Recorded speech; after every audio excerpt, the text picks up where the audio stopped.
know the whole city riding. A little early, it's a bit surprising. Business moves, now we enterprising. Switch it up, now we improvising. Go to get in the winter column. Whole squad been trained to go. Fence for life, we throw the foe. Singing this just to welcome bro. To a time, to a time. Time to grind, time to shine. To a time, to a time. To a time, to a time. To a time, to a time. Time to grind, time to shine. To a time, to a time. To a time, to a time. My intuition told me this. To trust the coach, he holds the gift. He knowing when to go with fits. So we knowing when to switch. This year we got the golden pick. Time to see what that pick about. Bad vibes get sent out. Only fans up in this house. We been waiting, yeah, we been patient. Now it's time to cash out, no discount. Super Bowl, yeah, we in route. I don't know when, but it's close. I don't want to overhype, but I just know I like it. So excited, league gon' notice now. You should notarize it. They say tour from that rock. Shout out to Samoa and Islands. Time to lay the smack down. You think he Dwayne Johnson. Time to be the people's champ. Hit him with the people's elbows. Stick together like it's Velcro. You think you could stop us? Hell no, all day I dream about sports. I think I need some shekels. Custom with some doctor's colors. Just to let them know we here. Yeah. I know the whole city riding. A little early, it's a bit surprising. Business moves, now we enterprising. Switch it up, now we improvising. Go to get in the winter column. Whole squad been trained to go. Fence for life, we throw the foe. Singing this just to welcome bro. To a time, to a time. Time to grind, time to shine. To a time, to a time. To a time, to a time. To a time, to a time. Time to grind, time to shine. To a time, to a time. To a time, to a time. To a time, to a time. Really hope he the man. Hope we found us a gem. Like the Heat found Bam. Wanna take time to thank Fitz, cause he put on the show. But the young man up, in the whole city know. Time to catch all the blessings. Cash out on the investment. Ball out, don't choke. Fins want all the smoke. Chris Gregg gave hope. Coach flow like spoke. Dan Marino still the GOAT. But to a man on go. Watch to a man throw. Watch to a man scope. Watch to a man dishes that we never ever seen before. Fans up, let's win. Boy, I'm ready for a ring. Maybe 3, 4, 5, 6. It's damn week, use 10. I know the whole city riding. A little early, it's a bit surprising. Business moves, now we enterprising. Switch it up, now we improvising. Go to get in the winter column. Whole squad been trained to go. Fence for life, we throw the foe. Singing this just to welcome bro. To a time, to a time. Time to grind, time to shine. To a time, to a time. To a time, to a time. To a time, to a time. Time to grind, time to shine. To a time, to a time. To a time, to a time. So low, so low, so low deep. So low, so low, so low deep.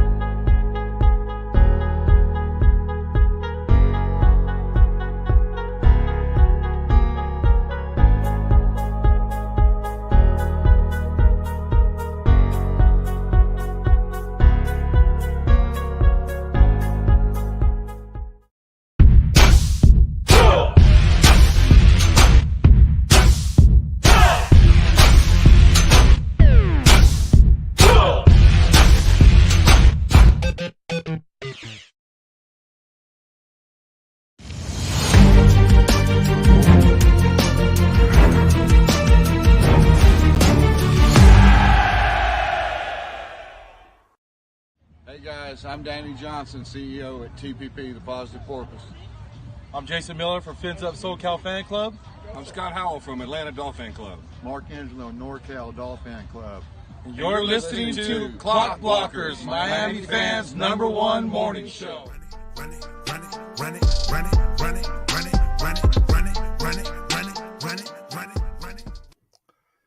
What is up, ladies and gentlemen? It is your boy, Stephen D., and it is Tuesday, and we are back, and we are live, and we are better than ever right here on Clock Blockers, home of the #1 Miami fan morning show.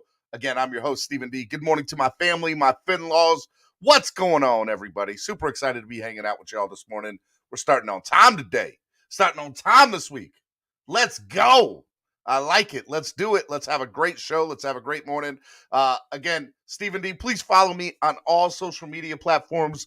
Twitter, Instagram, Facebook, TikTok, YouTube, everything at Stephen D. SKPO. Spread kindness, positivity, and love. All right. Make sure you guys follow me today. Also, follow Miami Sports Music on Facebook, Instagram, and YouTube at Miami Sports Music. And remember, subscribe to the channel. We are trying to get tons of people signed up. We want to get to 10,000 subscribers before the NFL draft. So again, if you are not subscribed, subscribe to the channel. Tell a friend, share with a friend. Let people know we want more people to subscribe. So we need y'all's help to do that today. Also, follow us on Twitter at MIA Sports Music. If you haven't done so already, please hit that like button. Make sure you hit the like button. Share the link to this channel, to this video right now. Let people know that we're live. #1 morning show. Can't do it without y'all's help. So make sure y'all hit that like button. Also, hey, if you want to sign up to become a member today, hey, there's plenty of seats at the table waiting for you. Sign up today. Become a member. We'd love to see you waiting at the table every morning with us, every day, right here on the #1 network of South Florida sports, Miami Sports Music Podcast Network. Make sure you guys check that out. Sign up, become a member today. Also, help the channel grow by donating. A couple of different ways you guys can do that. There's 3 different ways you guys can do that. First way you guys can do that is the $ down at the bottom of the chat. You guys can hit that, and you guys can help the channel grow by donating there. There's 2 other ways to do it. You guys can also use Cash App, which is $MSM Podcast Network. It helps the channel grow, so thank you for your donations. And you guys can also use PayPal, which is MSM Podcast Network. Make sure you guys do that there. I want to give a big shout out to our sponsor, Tail Greeter. Tail Greeter is an amazing sponsor. A little bit about them. They are a great website and app that you guys can download or go to the website. And if you're doing any sporting event or any outdoor event, go to Tail Greeter. See if the tailgate is near you today. Look, I know football season's over. March Madness is right around the corner. Baseball season is happening. Tons of NASCAR events to get to. Crazy NASCAR, Daytona 500 this past weekend. Make sure you guys go check out Tail Greeter today. Download the app on your current Apple or Crapple or Android device today. Make sure you guys go do that. All right. I want to remind you guys, Dono and Daniels will return in 2 weeks on Mondays. Alex and I are still doing stuff. He returned back from vacation last week, and the week before he was on vacation. And next week I'll be on vacation. So make sure you check out Dono and Daniels. That'll return back in 2 weeks. And tonight, the Miami Sports Music Power Hour got myself, Cameron, Scott, Jamie Bahamas, and the Honorable Solo D live at 8 p.m. every Tuesday night. Make sure you check out that great show. Got a lot of stuff lined up for you. And right after our show, Health Fins, the Spanish-speaking podcast, starts at 9 p.m. So make sure you guys check out them too. All right? All right. What is up, ladies and gentlemen? Super excited to see y'all this morning.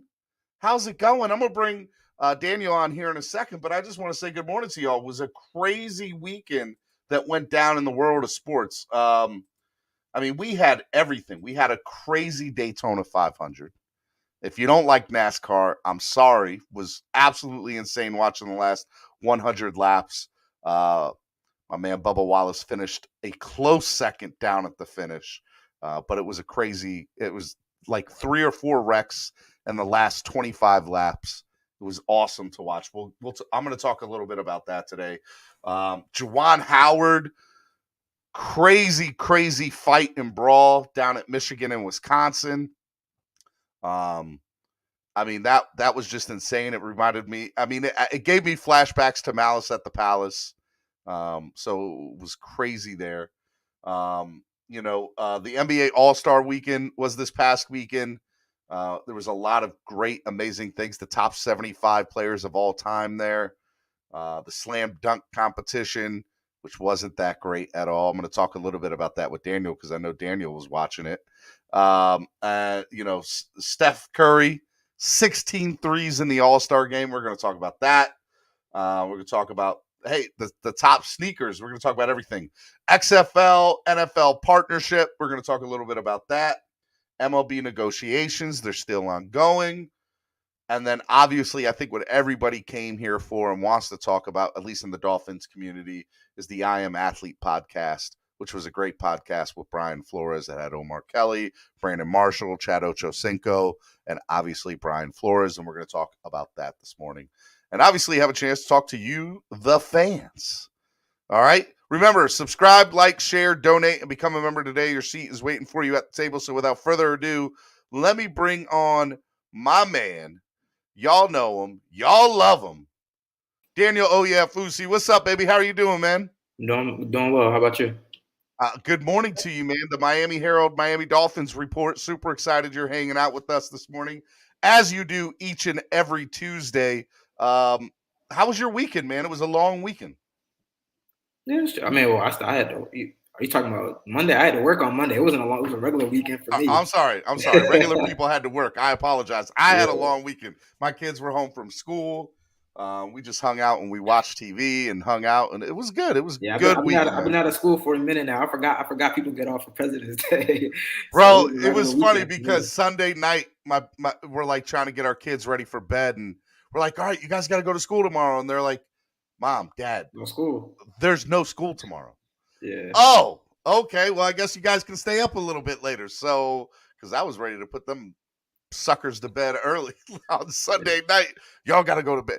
But yeah, it's so funny because, you start getting all these holidays when you're a parent and you're like, where do these holidays come from? They don't happen in the real world. Yeah. Oh, man. Now, real quick, before we get into the Dolphins stuff, you watched the All-Star game this weekend, right? Yeah, I was kind of. I'm not gonna lie. Euphoria was on. It came on at 9, so I was kind of going back and forth. So all right, look, I am not on that train yet, and I'm a big movie and TV show person. I know I will eventually get into it because, look, it's got Zendaya in it. But it was funny. I don't know, Zendaya. I don't want to spoil nothing, but she looking kind of rough in the show. All right, what watching is watching Euphoria right now. They know she looking kind of rough in the show. So. What I will say is I'm a big Twitter fan, and what was funny about that is the whole time the game was on, people are tweeting Euphoria.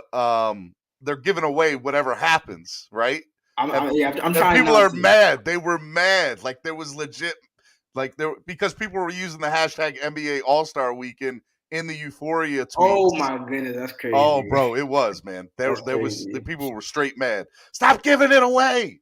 But yeah, so real quick, did you watch the All-Star Saturday night? Yeah. I watched the skills competition, the 3-point competition, and all that. Slam dunk, yeah. Well, first of all, the 3-point competition is always the best competition of the night, usually. Yeah. And it was crazy, especially you had the Mountain Dew ball, the 2 Mountain Dew balls. But it was good. It was a good event. I liked it. It's always good. 3-pointers, that's what the NBA is about now. So it's always good to see get the best 3-point shooters and just see who can end the game. The most shots. It's always entertaining no matter what. And you have I think Saturday night should be ended with that because the slam dunk competition was straight 2 thumbs down. Well, it was horrible.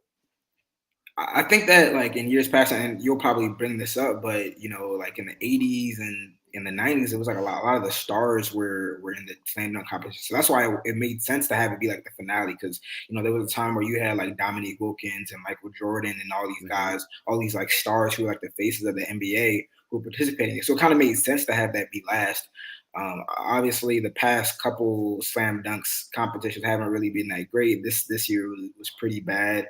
And it's just it's almost kind of the luck of the draw. You have guys that are great dunkers, but you don't know how they're great in-game dunkers, but you don't know how great they're going to be when it's time to be creative and kind of pull something out of their pocket, out of their hat. So it's just kind of one of those things. I'm not an advocate of we have to get all the stars because people are saying John Morant should be in the dunk contest. He should have been. But John Morant is a great dunker. But we don't know for sure that when it's time to do something really creative and whatever that he's gonna be able to do that. He's got to be better than what we saw on Saturday night. Man. Obi Toppin is a great dunker. If you watch the Knicks, he's a great dunker. He can do the behind the leg. He did that a little bit. But again, it's just sometimes it's tough to do it when the lights are on you and everybody's watching. It's tough. I think one thing that they should definitely do is they gotta. I don't know when they changed this or if this was ever in there, but they got to go back to a time limit because you can't have guys spending 4 minutes trying to do a dunk. Have it be 90 seconds. If you don't get it within 90 seconds, you get a 0 and we keep it pushing because I don't know about 90 seconds, but it definitely should be 2. It should be 2 minutes, right? I think Obi Toppin was good. He had the best. It wasn't him. No, he didn't have the best. Who did the one in the Jordans? I mean, in the Timbs. That was Cole Anthony. Cole Anthony, UNC product. His dad, Greg Anthony, he had his dad's jersey on from the Knicks.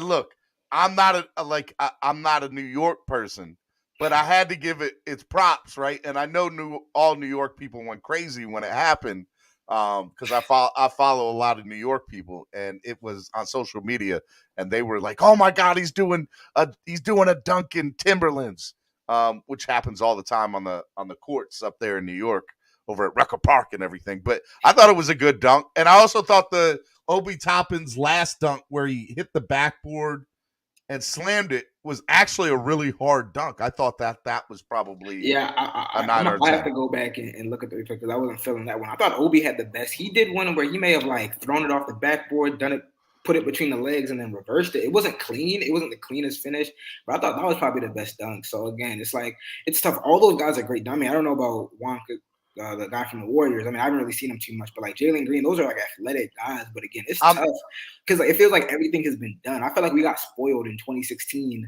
when Aaron Gordon and Zach LaVine literally did like stuff that you couldn't even think of. Aaron Gordon, right? Aaron Gordon. Yeah, they were doing stuff that you couldn't even think of in a video game. And I feel like that kind of spoiled us to where we're like expecting that every single year. And that was like the anomaly. Like we're not going to get that every year. Dude, it was insane. The game was in Cleveland. And so I thought for sure, as they were like introducing the dunk contest, I'm like, look, none of these are no-name people. They have to realize that it's not going to be a great thing. You have to put LeBron in there. And LeBron, he's at the end of his career. He doesn't get up the way he used to. But look, it was Cleveland. It was Cleveland. I was ready for it, man. I was ready to see it, but it didn't happen. So I guess if it was ever going to happen, that was the last shot of it happening. LeBron's too old for that now. We're past that. I know. All right, man. Let's get to what everybody wants to talk about. This amazing. Look, there's some people calling it a fluff piece. There's some people calling it clickbait. I knew what it was, right? We're talking about the I Am Athlete podcast interview with Brian Flores, one of your colleagues. At least from a beat reporter standpoint, Omar Kelly, along with Brandon Marshall and Chad Ochocinco, sit down with Brian Flores.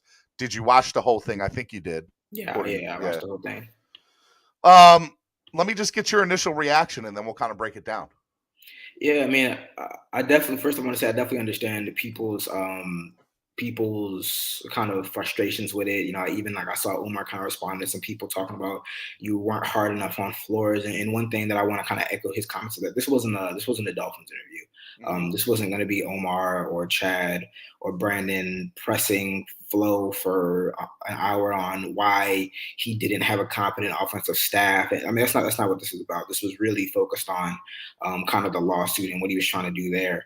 And one thing I'll say is that, especially in journalism, like there's different avenues and different, methods for different, for mediums. Like this wasn't going to be a 60 minutes pressing him for an hour on every single thing. Would it have been good for them to kind of maybe ask him some tougher questions?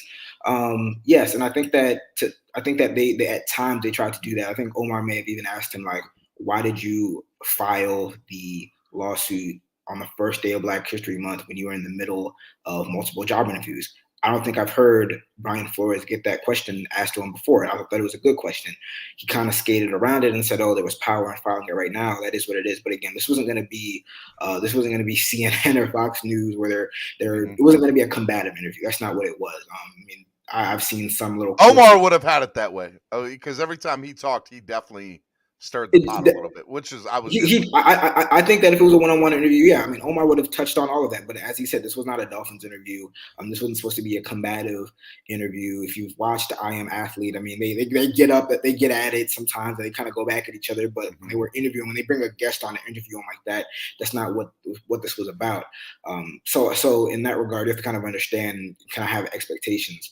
I tweeted it out and I said I did like to see a more loose version of Flores. Like we haven't really, I've never really seen that version of him. We've seen him smile sometimes, talk about his family a little bit, but I thought it was really cool to talk about just the relationship that he's had with his wife and how his wife was supporting him through it, how his kids, talk about his kids a little bit more. You know, he was joking that one of his sons is like about to be as tall as him, and was joking about smacking him around. But that human aspect was nice to see. But again, I understand how some fans might be frustrated that maybe he wasn't pressed a little bit more. But again, that's not really what this interview was supposed to be about. Some of the stuff he kind of did regurgitate some of the stuff that we've heard before. But again, there was some new stuff to come out of there, like him not signing the separation agreement, the reason behind that, and stuff like that. So I think that there was a lot of good to come out of that interview.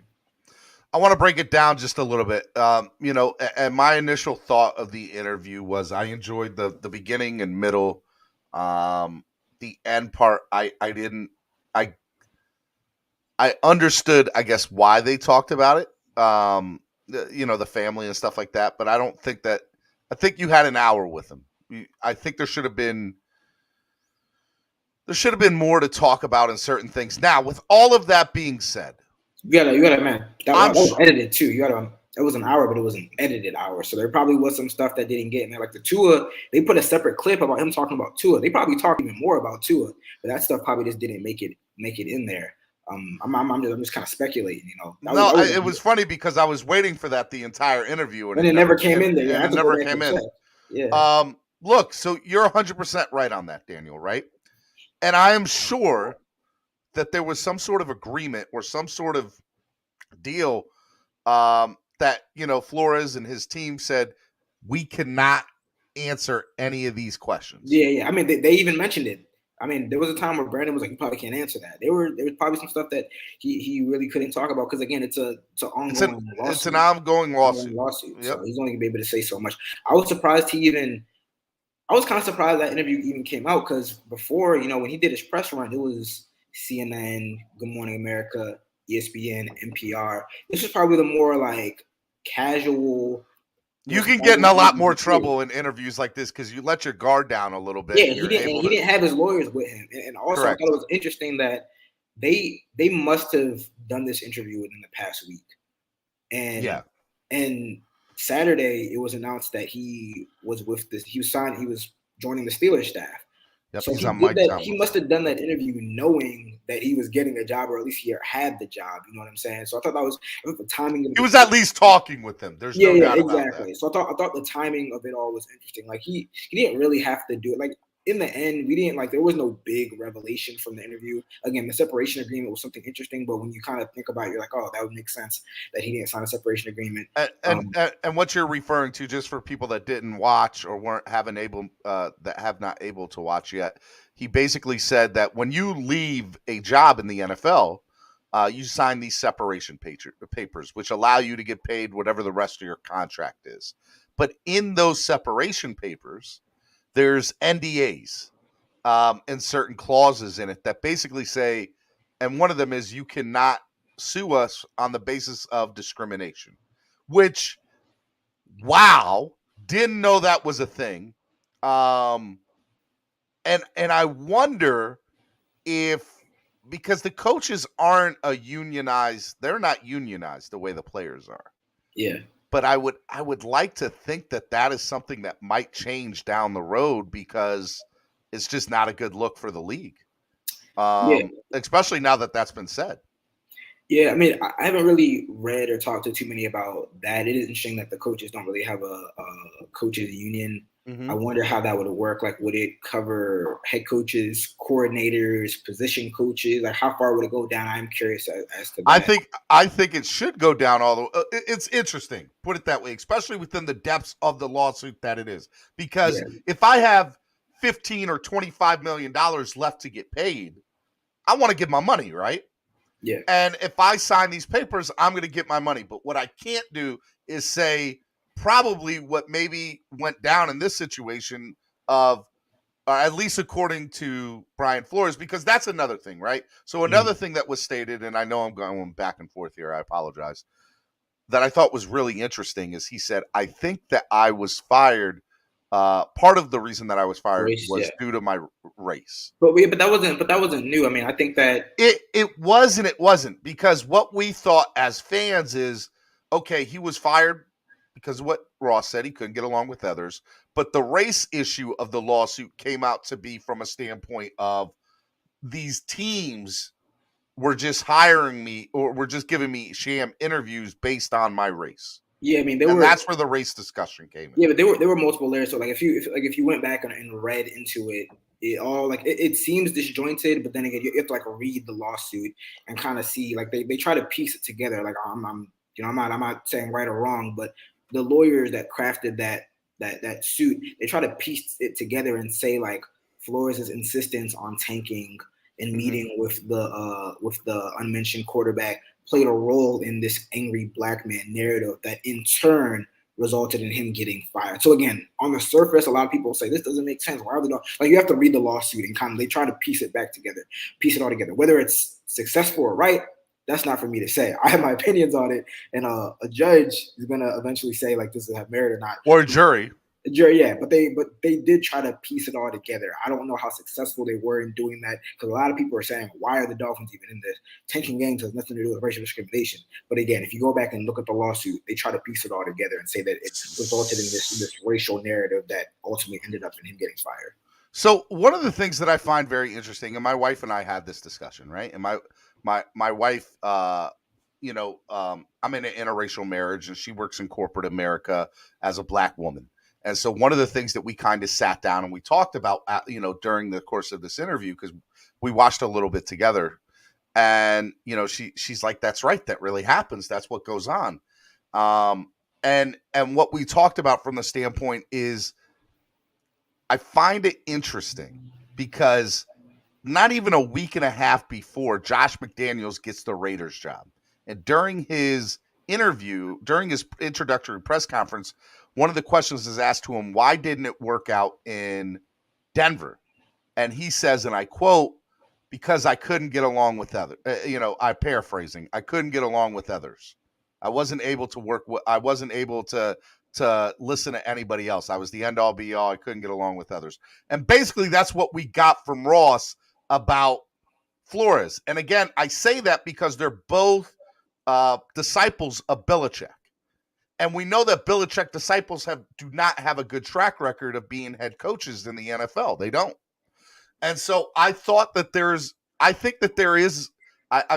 this all the time. Two things can be true. I think it is true that he couldn't get along with others, but I also think that it's true that he has just what he said. My personality is big. I'm a black man that is trying to coach and lead men. And I also think that Brandon Marshall and Chad Ochocinco and Omar Kelly did a really good job of saying that there are some things that maybe my white counterpart could say the exact same thing and it would get perceived differently. And so I think that there is a perception thing that I find very interesting from that standpoint that me as a white man, I'll never know, but my wife working in corporate America as a black woman, she understood it. She was able to relate to that 100% to Brian Flores. And I think that there's something to be said of that there. What do you think about that? Oh, I think that was really interesting. He mentioned like I was asked to do things that my white counterparts wouldn't be. I think that the first thing that you probably think of is again like being put in a situation where he thinks that he's being made or being forced to intentionally lose games. But even big picture, like it's funny because Omar said I would do it. And he's like, well, that's you. And you might not respect the game the way that I do, which I thought was a little jab at Omar. I did notice that as well. But again, big picture, just looking at like the workplace and, the way people are perceived. It's like it's even the way we talked about athletes where it's like when Tom Brady yells at somebody and he's a white guy and they're like, he's passionate. But when, another black athlete does the same thing, it's all they're a diva or they're a malcontent or whatever. It's little things like that I think that Flores was trying to Dan Marino would be in his players' face in the huddle, yelling at them, holding their face mask. If any black quarterback did that in the NFL now, back then and now, it would not be a good thing. Yeah, Go and ahead. again, I think that big picture, I think a lot of people will say that there are a lot of fair points and like legitimate issues that Flores was raising, but maybe the execution of it and the timing of it is what what has a lot of people kind of skeptical and whatnot. And again, I'm not saying right or wrong. I also want to say, and this is kind of like my own personal like grievance. I feel like at some point is like Dolphins fans or I'm talking speaking of Dolphins fans, like we gotta like move past like Flores was a bad coach. Like I feel like a lot of like the skepticism and kind of like almost kind of like brushing the lawsuit to the side is almost like, oh, he's a terrible coach, so like none of this is true. And it's like he wasn't a terrible coach. He wasn't a great coach. I think that a lot of the national media was probably propping him up a little bit more than they should have. He wasn't a top 10 coach in the league. I'm not even sure he was a top 12, 15. I mean, you can make that argument.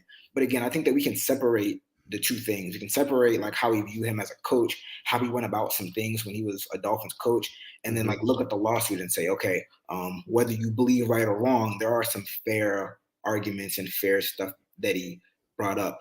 Is he doing this just to spite the Dolphins and to like sully the Dolphins?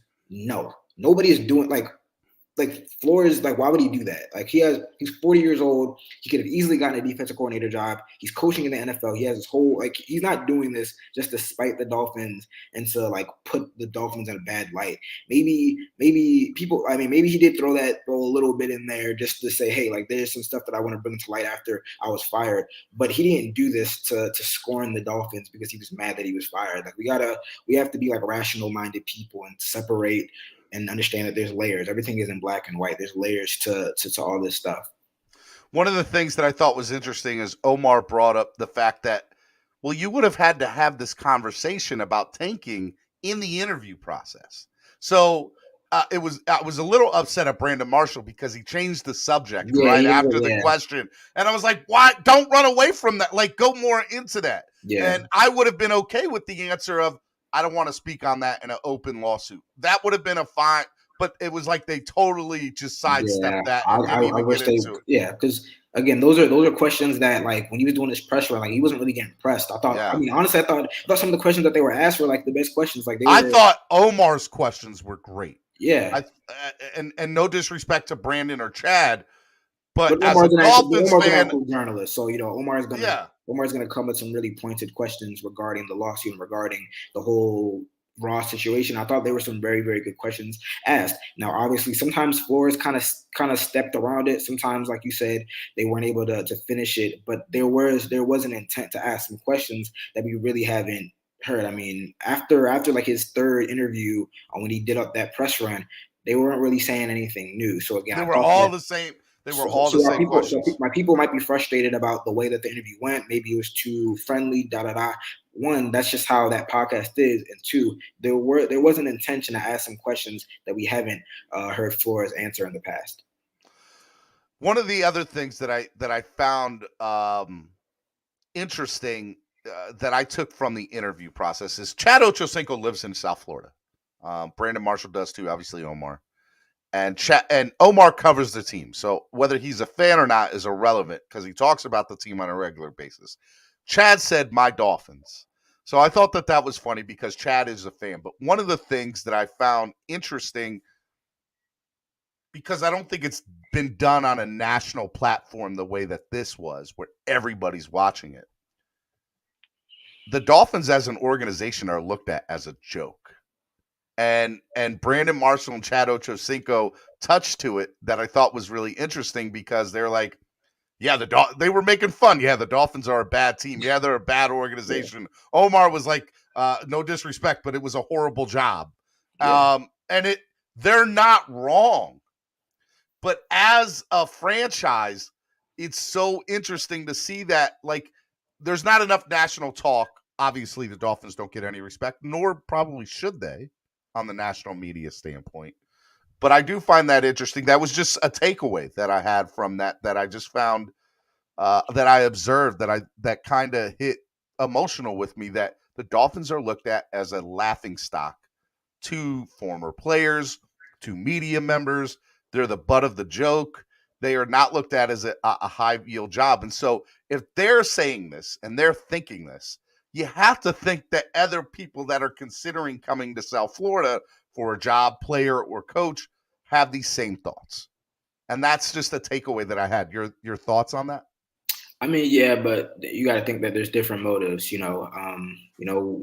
The first question Mike McDaniel was asked at his introductory press conference was, "Did you have any concern about taking this job, given the lawsuit and all the clouds around the organization right now?" And he stepped around it and he said, "No, I didn't have any concerns." But you got to look from his perspective. He's 36 or whatever it may be, 38. He has an opportunity to coach a NFL football team. That's his dream. I mean, it could be whatever team, the worst team in the NFL. Probably going to take that job unless there's really, really some extenuating circumstances that tell you not to. If you're a position coach or you want to be a coordinator, I mean, are the Dolphins the greatest job in the world? No, but that's a job. That's an opportunity to be in the NFL and coach. Even a player. Is it a great team? Nah. But if they're going to cut the check and give you $15 million a year, make you one of the highest paid players at your position, you're probably going to come here. So there's different motives. Big picture, national wise, the national perception, yeah, they're not. I think I'm probably a little naive. I remember a couple of weeks ago I tweeted, "I think this job is better than most people are giving it credit for." And then of course this lawsuit comes down and all these allegations. So I'm probably a little naive. I've only been here for 6 months now. I probably have better perception of the team than fans, and I think that fans have come to just be natural cynics of the team. So I think that plays a role in it. But again, that's just how it is when you don't win. I mean, when you haven't won a playoff game in 2 decades, I mean, you expect to get a lot of credit, a lot of respect from teams. You expect the national media to talk about them. I mean, what is there to talk about the Dolphins? I mean, if we're being honest, they're not a marquee. All off the field issues. I mean, outside of that, they're not a marquee organization. There's questions about the quarterback. I'm not even trying to pile on the team, but that just is what it is.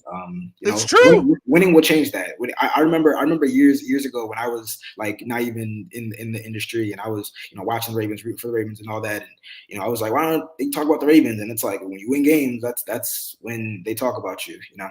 Yeah, 100%. And the other thing that I find funny to that too, to kind of go back to the race,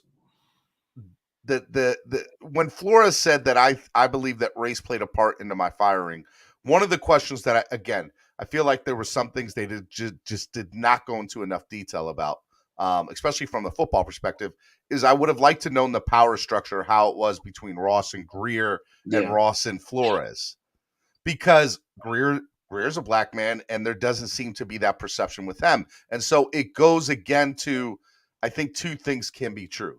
I do think that Flores' personality is very, what's the word I want to use, Daniel? He doesn't endear himself to others. I mean, that's just the best way to put it. He's not a butt kisser. He's not going to go out of his way to ingratiate himself with people. It seems that's what it seemed like. Yeah, and it goes further into the narrative that the Dolphins are another poorly run organization, because to Omar's point, or at least he was trying to make, is during the interview process, the same way he should have known that the Dolphins wanted to tank is the same way that the Dolphins should have known that this is who Flores is.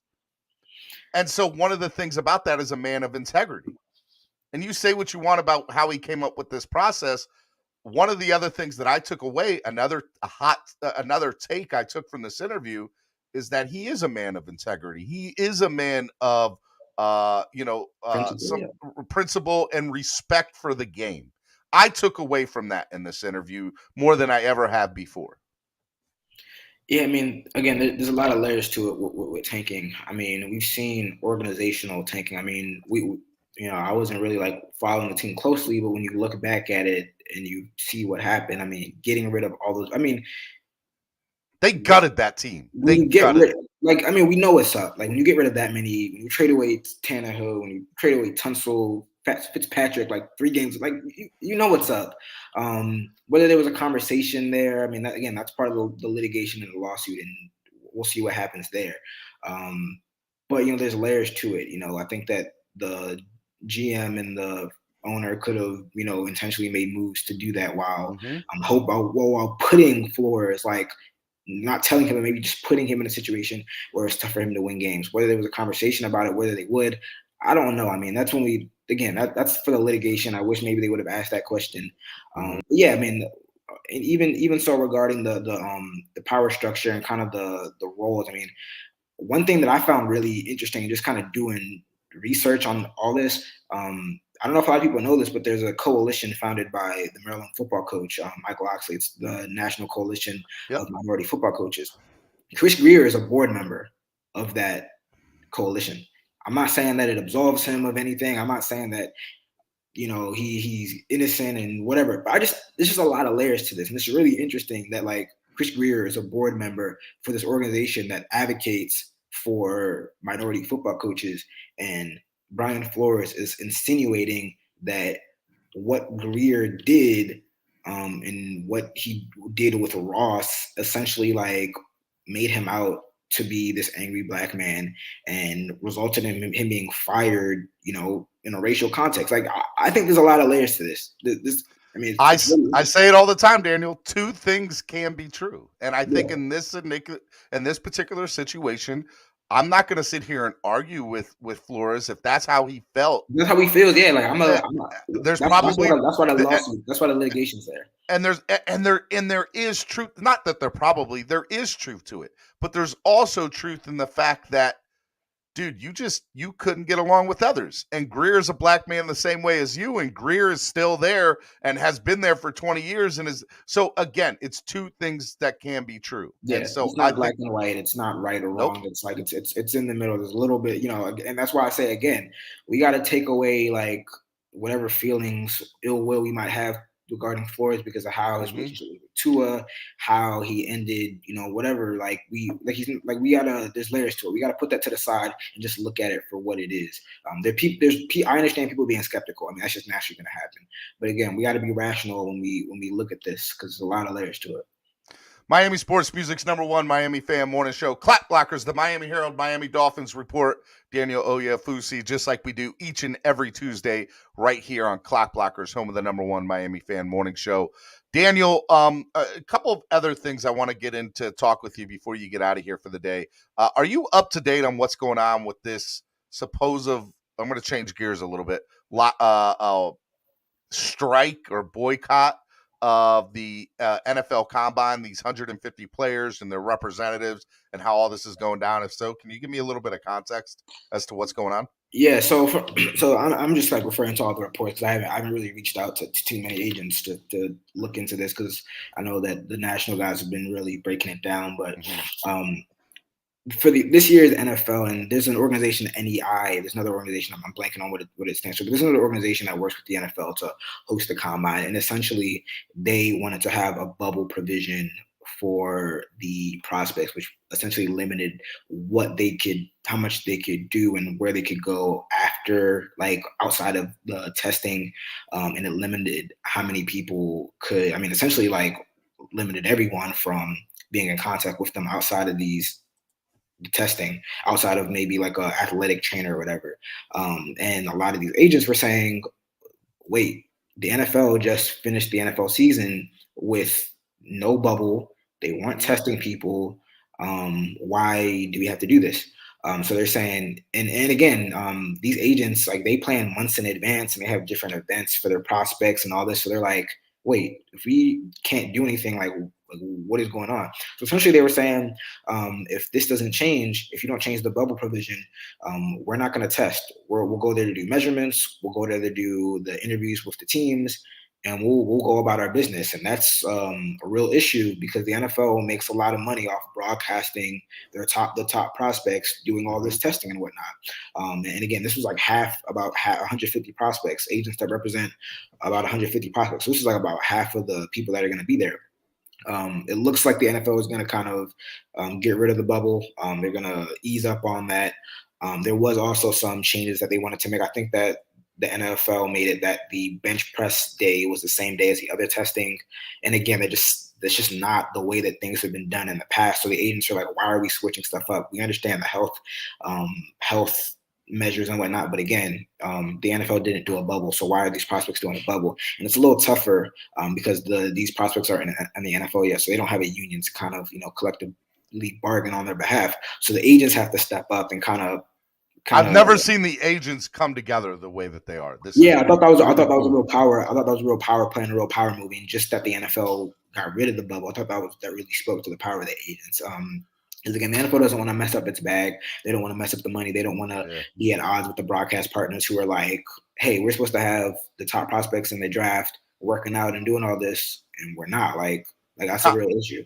Tom Pelissaro came out with this message at 6:57 last night, and I'll quote some of this is the message that went out to players that were invited to next week's combine. As promised, and this is a quote. As promised in our message last week, we are following up to share with you an update on the COVID-19 protocols with the 2022 NFL Combine. As has been the case throughout the pandemic, we continue to evolve our combine policies and procedures in consultation with medical experts. While masks continue to be required for air travel and during medical exams at the combine, players and medical personnel wearing a mask at other times while on site is recommended but not required. We encourage all players to remain within the secure combine areas at all times for your safety. However, if you'd like to leave the secure areas during free time in your schedule, you are now permitted to do so at your own risk. If you prefer to remain in the secure areas and have your approved medical support personnel, i.e. physical therapist, massage therapist, or approved athletic trainer, enter the secure area to provide medical treatments, please follow the previously communicated procedure and complete the form in Teamworks if you have not already. Please let us know if you have any questions. Blah, blah, blah, blah, blah. We'll see you in Indianapolis. I appreciate the transparency when stuff like this comes out because it lets me know how the NFL is approaching players and people that are eventually going to be part of the Shield, right? And one of the things that I found interesting was the NFL in this particular scenario was just trying to take preventative measures. Yeah. Right, wrong, good, bad, or indifferent. They're actually trying to take the preventative steps this time. Yeah. It's and funny it's that still we're complaining about them being safe, you know. Exactly. And this time it blew up in their face and there was a big deal. Now, I think the combine itself over the last couple of years has had some negative press to it for many different reasons. So I just found this to be very interesting, this whole ordeal. And I just thought I wanted to know if you felt the same way or just like your personal opinions about it. No, I mean, from a safety standpoint, I mean, you have to understand where the NFL is coming from. I do. I mean, I'm not usually going to advocate for the NFL, like keep for the NFL, but you understand that they don't want any breakout or stuff to happen. But again, the timing of it was weird. Like this was something that they could have probably communicated weeks, months in advance, and from the agents' perspectives, it wasn't. So that's a part of frustration. I mean, again, these trips are booked months in advance. So if you tell somebody months in advance, then they have more time to make the proper changes. And ultimately, it seems like they're going to get rid of the bubble, so it doesn't matter. But yeah, I mean, it's interesting. I view it as a really interesting power play from the agents that many agents representing that many players were able to all come together and say, hey, we're going to be unified and we're going to force the NFL's hand. And they really did, which I think is really cool. One of the other things, changing subjects again, that I found very interesting during the Super Bowl and also Monday Night Football this year with the Manning podcast is we saw a lot of Dwayne "The Rock" Johnson. I feel like he's been involved in he was in the Manning podcast or the Manning cast as a guest. He's been doing stuff with the NFL. So I had said to personal friends of mine, I'm like, don't be surprised if the XFL ends up doing something with the NFL. And yesterday it was announced that the NFL and the XFL would collaborate with innovation programs to further expand the game of football and create increased opportunities for player development on and off the field. Health and safety will be the principal areas of focus in both learning innovation. They're going to be doing things like, testing rules, having opportunities for referees to train there. What are your thoughts about the XFL and the NFL kind of working and collaborating with one another? Yeah, no, I think it's a real cool partnership. Obviously, I think that the NFL wanted to kind of stop short of calling it a developmental league. It's really, like you said, to test out different things, whether that's health and safety, rule changes and whatnot. But I think it's a good idea. I think it's a cool idea. Again, we've seen a lot of these kind of upstart, smaller football leagues who haven't really been able to to really remain viable. I didn't read the full story, so I'm not sure like how much money the NFL is going to be giving it. But I think it's all around good. You know, if the NFL can kind of prop up some of these leagues in the springtime, and the smaller leagues can kind of work as an upstart function to test out some stuff, because it is tough to kind of implement some of this stuff. Like we talk about these rule changes, and it's like you don't really know whether it's going to work or not, and you don't want to just kind of scrap what you have going on right now to implement that. So I think it'll be cool to see it run on a trial run in the XFL, and then to say, okay, yeah, this is working. Let's do that. I mean, even back when I think it was the AAF, the Alliance of American Football, I think that they were the ones that did like the different camera angles and stuff like that. And the NFL was like, oh, a lot of what we see today in an NFL broadcast was first introduced on the original 2000 whatever XFL stuff, like having the cameras in the huddle, having the overhead shot, all that was introduced by the XFL. Yeah, so the NFL was already going to be kind of monitoring. I mean, the NFL is always trying to see what they can do to make the best product possible. So, they were already going to be monitoring the XFL, but now if they can kind of, support them and, put some stuff on a trial run, that'd be really cool. One of the other things I want to just briefly talk about before I let you go, and I appreciate you coming on this morning. It's been a really good talk about a lot of different things, is one of the things that I found interesting. I want to just briefly go back to the Omar and the Flores interview.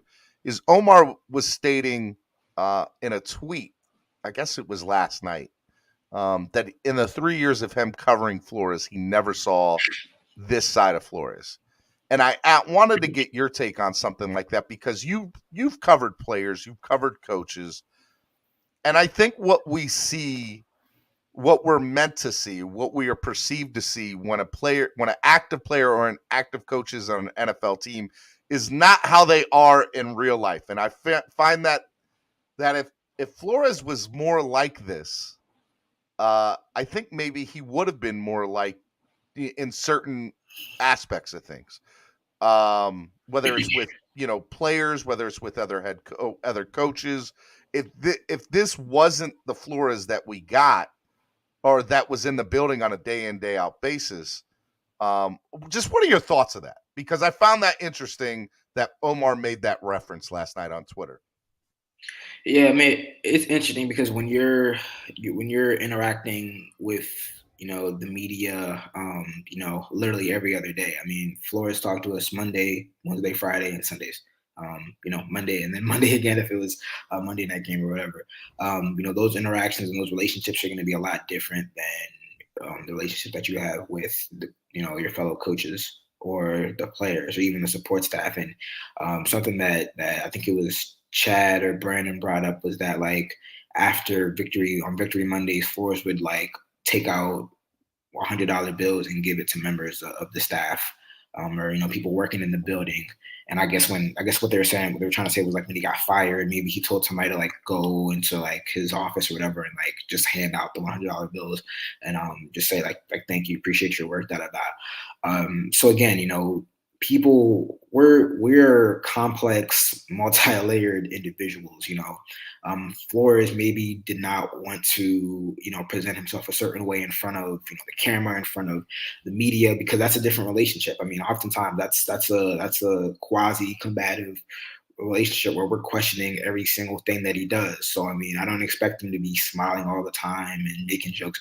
I wish he was a little bit more personable. I do. I think that he would have, again, endeared himself to people. I think that maybe people would have given him the benefit of the doubt a little bit more. Because I think part of the thing was like when the team was losing, he was like himself and he like was still stern and rough. And it was weird because I think that oddly enough, I think that when they started losing, he actually started to become a little more forthcoming. And then when they were winning again, that's when he like didn't want to say anything, which I thought was funny. But again, the relationships that we have with different people are different. He's not going to act the same way with me that he acts with, obviously his family and his kids and whatnot. But it's not the same way he's going to interact with people in the building, in the Dolphins facility, or with the coaches or players. I want to interrupt you because, and I don't talk politics on my channel, and I won't name names, but there was somebody who was running for a presidential candidate in the last 20 years. That person lost the presidential race. then within 2 years came out with a documentary that was released on a streaming platform. And I went and watched that documentary. And as I'm watching the documentary and I'm watching it with my wife, we're looking at each other like, this is not the person that we saw being presented to us during their presidential campaign. Mm-hmm. And I always said that if we saw this person, we may have considered changing our vote. And even if we didn't, there would have been so many other people to do that. There would have been more that would have changed their mind. And I say all that because I feel like this happens all the time, not only in politics or in life, but especially in sports, because, again, I think they hit the nail on the head in the I Am Athlete interview. Football is a microcosm of society. And I look at that and I say, if people were just more of themselves and presented themselves as who they are, I think that more people would have a better opportunity to succeed. And I look at that and I say the same thing about Flores, because if we knew exactly who Flores was, or he presented himself in that way, we don't have to have a Greg Popovich or a Belichick. Because behind closed doors, I've not really heard ever a negative thing about those two guys, unless that player or coach has had some sort of beef or drama with them, which there's a handful over those two guys over the last 30 years, 40 years. And I look at Flores and I say the same thing, and I go, well, hey, look, if this person was presenting themselves in this manner or in this light, they would have looked totally different. And I think that the public would have deemed them different. And this is not who we ever saw. And I feel like, especially now with YouTube, I love that you're starting to see players now come out and do their own media stuff, because we really get to see who they are. Yeah. We don't have to work. Like Mac Hollins, that dude's my guy. I love Mac. I love what he's doing on social media. We would, and I guarantee you that Mac is creating a lane for himself in social media that he would, and being able to make more money that you would never find out about 20 years ago, 15 years ago, heck, 10 years ago, Daniel, in the NFL. Right or wrong? No, that's right. That's right. And going back to Flores, I mean, it is interesting that you bring up, like, I think that who he presented himself to be, like, in front of the camera when reacting with the media, I think that's more or less who he is. I thought an interesting part of the interview was early on when they were talking about, like, the Belichick disciples, and Flores saying that, like, oh, I wasn't trying to be Bill, I was trying to be myself. There was a lot of people that will still contest he was trying to be like Bill Belichickian. So I think it's more so just like again, the interactions that he had with the media, with me, with Omar, with other people, it's different than the interactions he had with his players or with people in the building or even with his family, obviously. But it's just a matter of, like, maybe bringing that out a little bit more. You don't want somebody to be, like, disingenuous, not be themselves. But that's in him. Like, he is a kind guy. It's not like everyone in the building hated him. That's not true. But it was just a more so of, like, bringing that out and when to bring it out. Because, again, would it have changed the arc of his tenure as Dolphins head coach? Probably not. But I think, again, in kind of like public opinion and, like, the public eye and the way a lot of fans viewed him, I think it would have changed a little bit if he could just kind of bring those different sides out of him in moments of time. That's one thing I'll say about John Harbaugh. Like, he can be a little bit moody, he can be a little bit cranky, but he knows when to bring the different sides. Like, he can be personable, and then when it's time to be stern and when he's upset with you, he'll let you know. Yeah. So he can play both sides, and that's one thing where it's like love or hate it. I mean, it is. I think that it's helped John a lot because he's able to be malleable and flexible with the way he interacts with different people. The way John Harbaugh presents himself, because we both, you lived here in the Baltimore area. I do live in the Baltimore area. I see how that is on a day-to-day basis. That's who he is. There's no ands, ifs, or buts about it. That's who that type person is, right? Brian Billick, who the former head coach of the Ravens, I think he presented himself that way to the Baltimore media when he was the head coach there, as well as that now 20 years removed from the job. Yeah. You also see that's how he is on NFL Network. He's that same guy. You can say that about Steve Mariucci. You can say that, and good, bad, or indifferent, the I Am Athletes guys like Chad Ochocinco, Chad Johnson. I love him. I absolutely love that guy the end of that interview where they were talking X's and O's and they were talking about the X receiver, and it was great because I feel like Chad is that guy all the way around. And he was like that when he was a player. He's like that on the podcast. That's who you get with him. What you see is what you get. And I think if more people did that, I think that this franchise would be better off. And I'll be perfectly honest, that's what scares me a little bit about this new regime. Maybe we're being presented something, and I hope there's no reason for me to think otherwise, other than the Dolphins have just made bad choices in the past, Daniel, that I just want to see the positiveness come out of this. And I want to see, is McDaniel really this guy? Is he really listening to Will Smith in his headphones? If he is, we need to update his music selection. But that's neither here or there, Yeah. I just want to see people be themselves.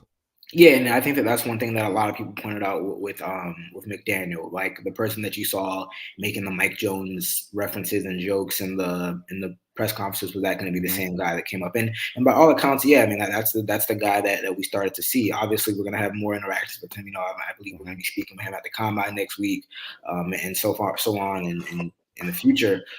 But it looks like, yeah, I mean, the personality is a lot different than Flores. He does seem like a genuine guy, and I do. Again, he's a head coach now, so it's not like an coordinator where you're speaking once a week.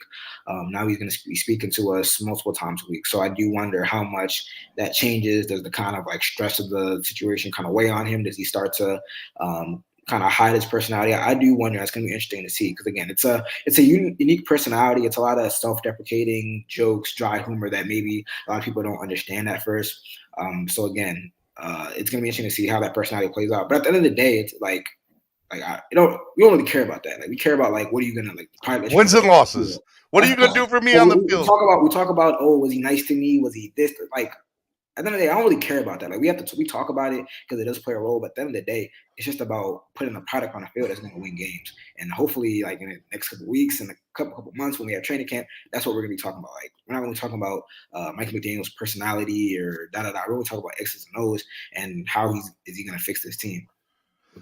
Miami Sports Music Podcast Network, the #1 Miami fan morning show, Clock Blockers, the Miami Herald, Miami Dolphins report each and every Tuesday with Daniel Oyefusi. Daniel, I love having you on each and every Tuesday. Are you headed to Indianapolis? Not till next week. Yeah, I'll be on my way.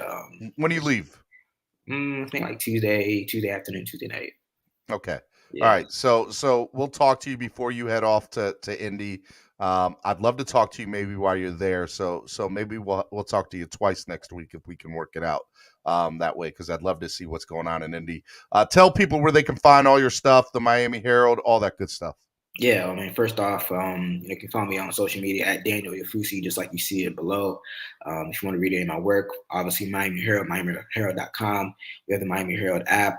We have a kind of an a la carte subscription. So if you're just into sports, you can just get a sports pass and read all of our sports work, not only me, but all of our other great writers. And then we have the Dolphins in Depth podcast, comes out every Wednesday morning, wherever you get podcasts. So, Apple, I'm not going to say Crapple, it's Apple. Crapple, baby. Spotify. Team Android all day. Sorry, go ahead. Or you can even go on the website and listen to it. So, yeah, I mean, still got a lot of stuff going on. We didn't even talk Mike McDaniel's staff. He finished the staff, and he got some legends. So we're going to be talking about that, talking about the combine, the draft, free agency, a lot of stuff going on. So we're going to have a lot of content for you guys.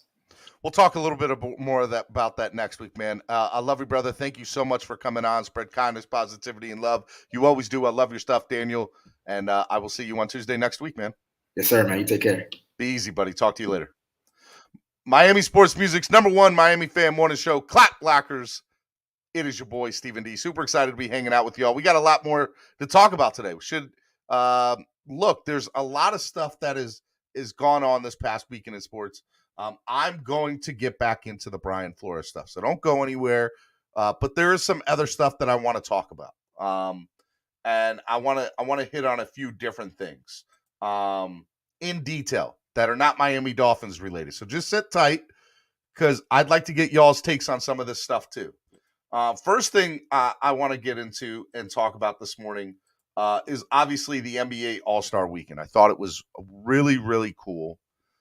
We talked a little bit about that with Daniel. If you watched All-Star weekend at all, whether it was Saturday night, Sunday night, the game, the halftime show with the 75 players. Put it in the chat right now. Really interested to know what you thought of it. I thought it was really interesting. It's so cool to see some of the game's greats all in one place. And to see the 75 players come out, and it was, look, I enjoyed it thoroughly. I'm a big fan of the NBA, and it was cool to see some of the greats, come back. Dennis Rodman, MJ being there, I think were my two favorites. Chuck obviously being there, Shaq. It's so cool. And then you get to see guys like LeBron, Chris Paul, Steph Curry, Carmelo. I mean, absolutely amazing people that you saw within the game of the NBA. And so it was really great all the way around. I think the number one thing that stood out to me was MJ. He got the loudest applause of the 75 players that were talked about, rightfully so. Look, I am a LeBron fan. Everybody knows I love LeBron. But I'm about to say something that is going to hurt my heart. And that is, I'm going to say this. Oh, this is so hard to say. MJ's the GOAT. MJ is the GOAT, and there's no denying that. And to be in Cleveland, LeBron's home city, and for MJ to get the loudest applause in LeBron's home city,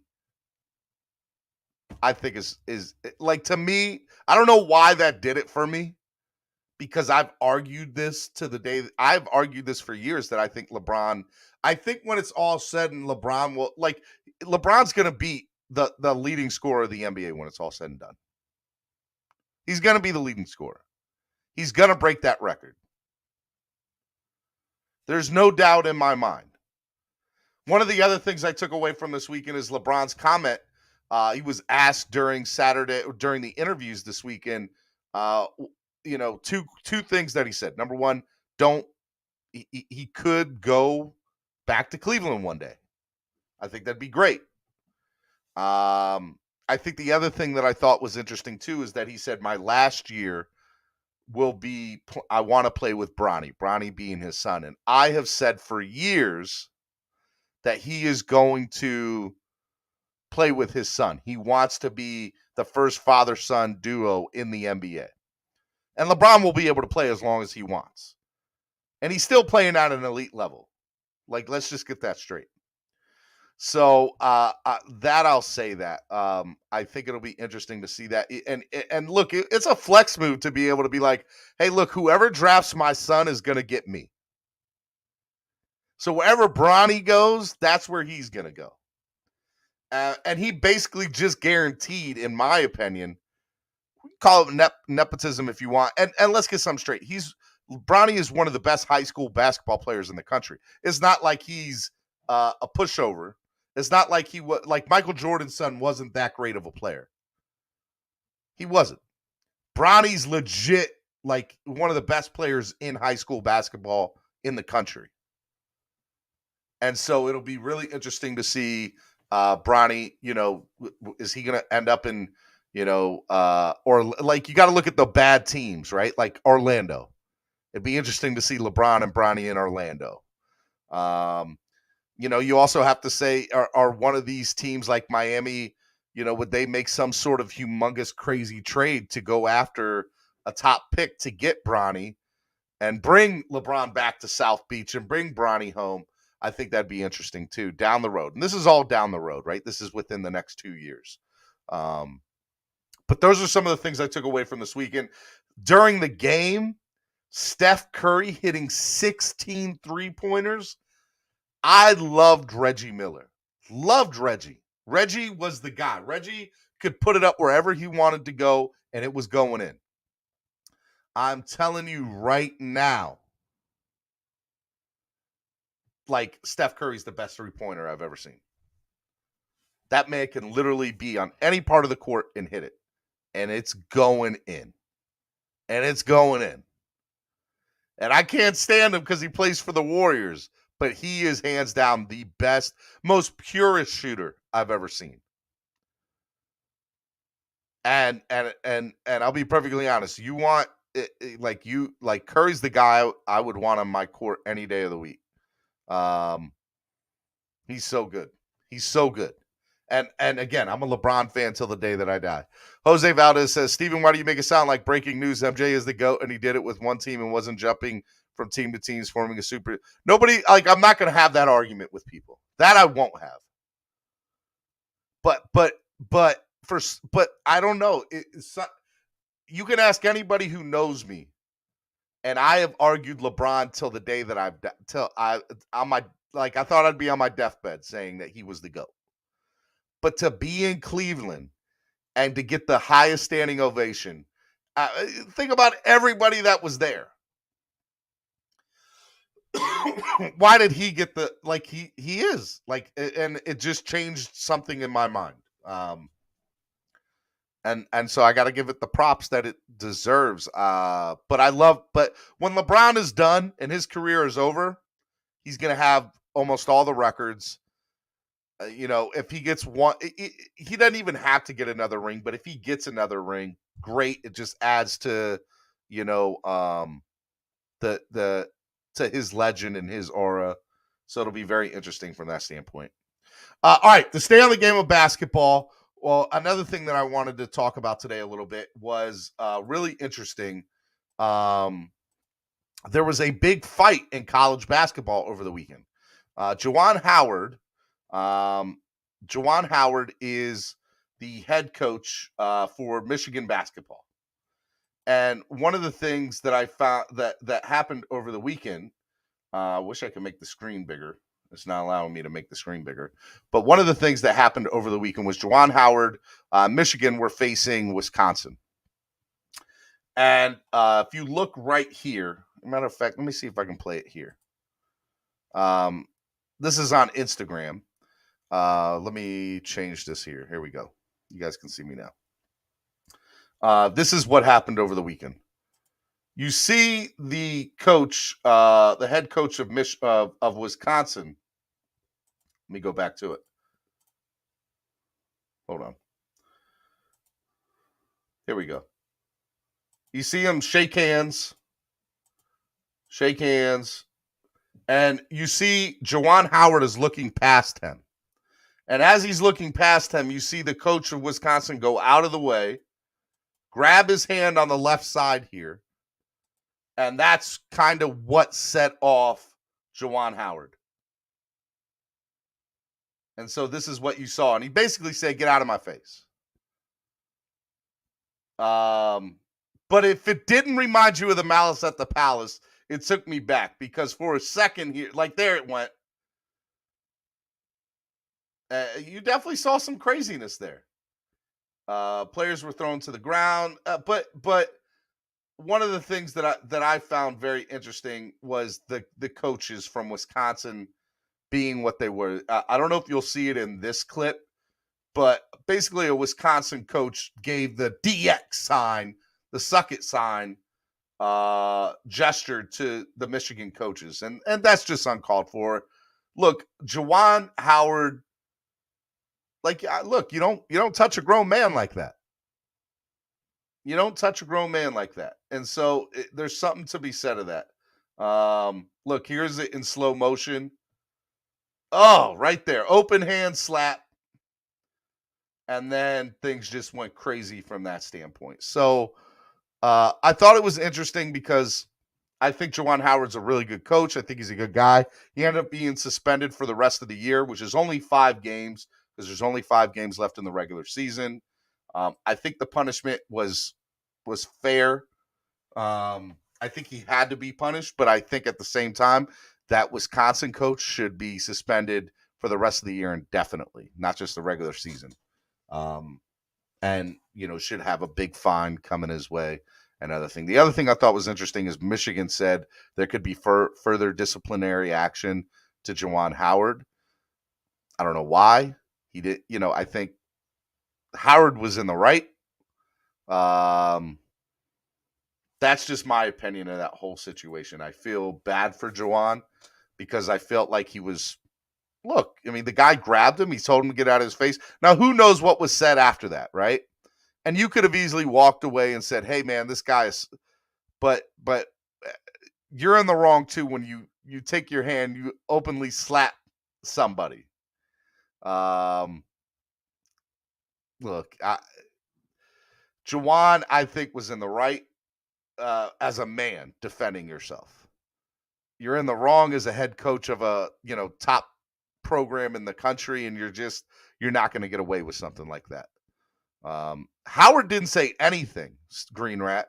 Howard was walking away. He didn't want to deal with the guy. And basically what it was, I think what it came down to was Wisconsin called a timeout at the end of the game, or somebody called a timeout at the end of the game. It was stupid. But Howard getting suspended for 5 games for the rest of the year, no biggie.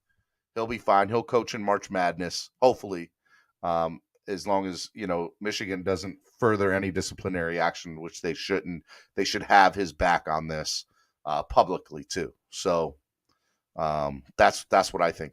How is hitting someone okay in this situation? Roach, I didn't say that it was. I think as a man, like if it was just those two guys, it'd be one thing. In this particular situation, though, the Wisconsin coach sparked this and then walked away like, "Oh, I didn't do anything. I think he even said in his press conference, I never touched him." We clearly see that you touched the man. And it wasn't just I touched you, it was I grabbed him. And you're right, you can't punch. Like Juwan, I'm not saying he shouldn't be suspended for 5 games.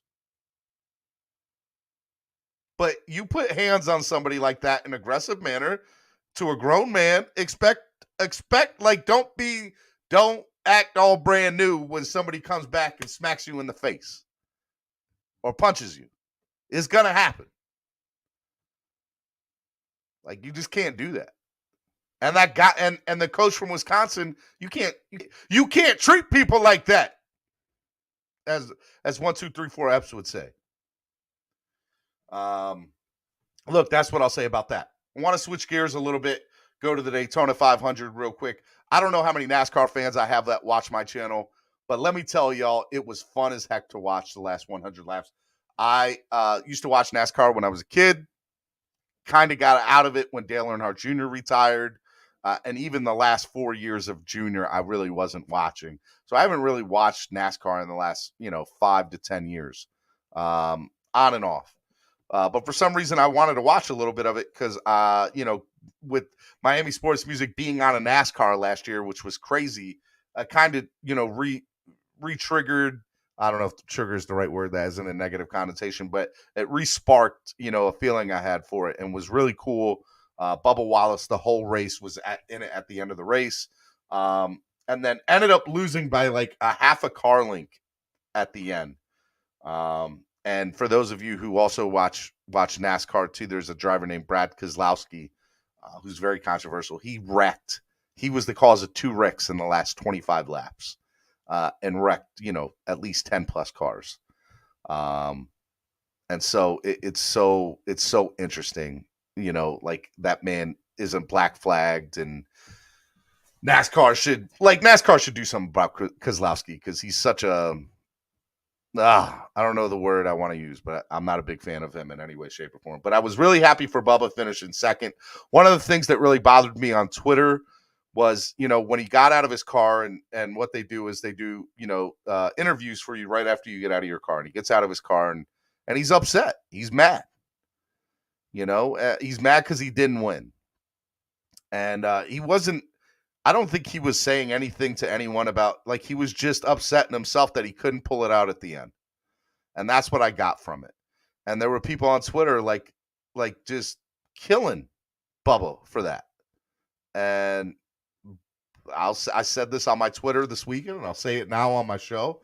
Bubba Wallace, bro, keep doing your thing. Keep your head up, man. I think these new era cars are going to give people like him a really awesome opportunity because I think it levels the playing field. These new cars. And I think that it will. I look. What I'll say is, Bubba's going to win a race or two this year. Bubba's going to win a race or two this year is what I'm going to say about Bubba Wallace. Okay, that's what I'm going to say about him. Last thing I want to talk about I'm a big sneaker fan, as you guys can see. I like sneakers. I don't have a sneaker up top today because I was redoing some sneakers and cleaning them over the weekend. But one of the things that I love is, let me shop and share the screen, is seeing sneakers on players. And so NBA All-Star Weekend was crazy in full effect with it. And where are Bleacher Report? Here we go.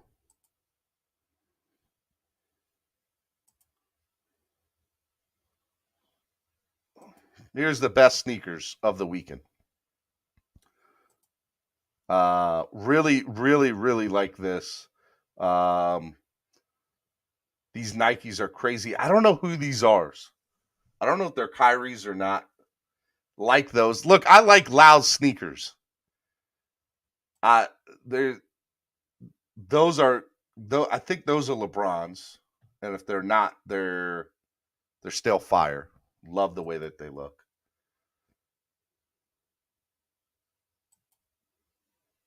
I like those. Those are like South Beach colors, the pink and that lightning blue.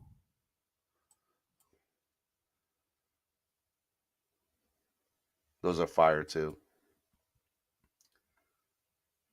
I like those. Trucker Sean said all of them are ugly. You don't know good sneakers. I love you, Trucker.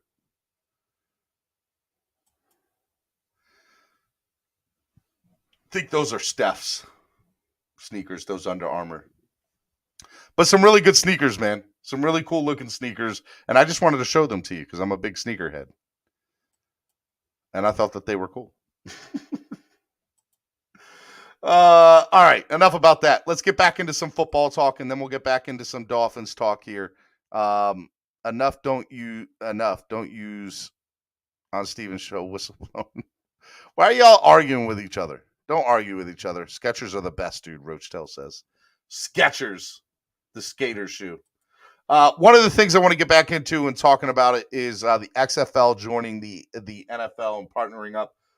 I think it's really interesting to see that because the XFL obviously came back 2 years ago. Then COVID obviously delayed their second season. And then things kind of broke down from there. You didn't know what was going to happen. Then you saw The Rock, Dwayne Johnson, buy up majority ownership of the XFL. And I really, really thought that was cool when that happened. But I also said, wow, The Rock has a really good relationship with everybody. I would not be surprised if the NFL and the XFL do something. But before I even got into that, I really couldn't elaborate on it because there was a lot of talk of the CFL and the XFL joining together. And that never came to fruition. I think there were some real talks about it, the CFL and the XFL joining, merging together. I would have been okay with that. And I think it's a road that the XFL could have gone down. And I actually think it would have probably been better for them had they had done that than what this is. But I think that this will help the XFL survive because it will. I want to see a league last more than 1 or 2 years. That's what I want to see. I want to see a league last more than 1 or 2 years. And so what you'll see is this spring is the USFL is coming back. And I think Fox and NBC are doing the games, if I'm correct. And what I really want to see is leagues merge to compete. And so if you have a league like the USFL and you have a league like the XFL, those two, like instead of like one of those two leagues is bound to fail. But together, they could make a run at the springtime football. And if you go back and you look at the 30 for 30 movie about the USFL, the USFL had a real shot back in the 80s to really make a stand and compete with the NFL. They had Jim Kelly. They were able to gain some of the top athletes in the league. They had a real shot, the USFL. And they could not compete. They could not. I don't know what happened, but all I know is they tried to go into the fall. And when they tried to compete with the NFL in the fall, that's where they failed. You're not going to compete with the NFL at the same time. But a spring league would totally survive. A spring league would totally survive and make a run and be able to develop a fan base. It would be able, like, nobody's changing teams. Like, you're not changing teams of the Miami Dolphins. That's never going to happen. But clearly in the springtime, I want to watch football. I want a team to root for. So I was rooting for the DC Defenders. I enjoyed watching them. AKA Pep Hamilton. Again, I love Pep. Everybody knows that. But I enjoyed watching DC Defenders football. I thought they were fun to watch. I really wanted to go to a game. I never went to a game. Came close one or two times. It didn't happen, but I thought it was great, right?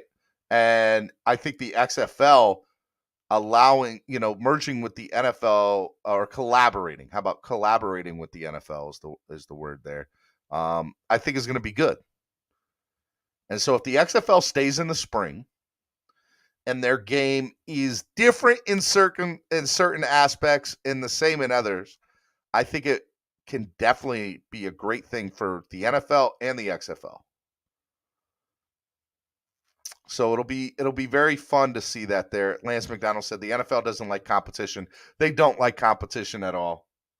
They don't. And that's just what it is. Like they're like, but they don't. But here's the other thing. Like, it's not even that they don't like competition, which they don't. They like, nobody can compete with them.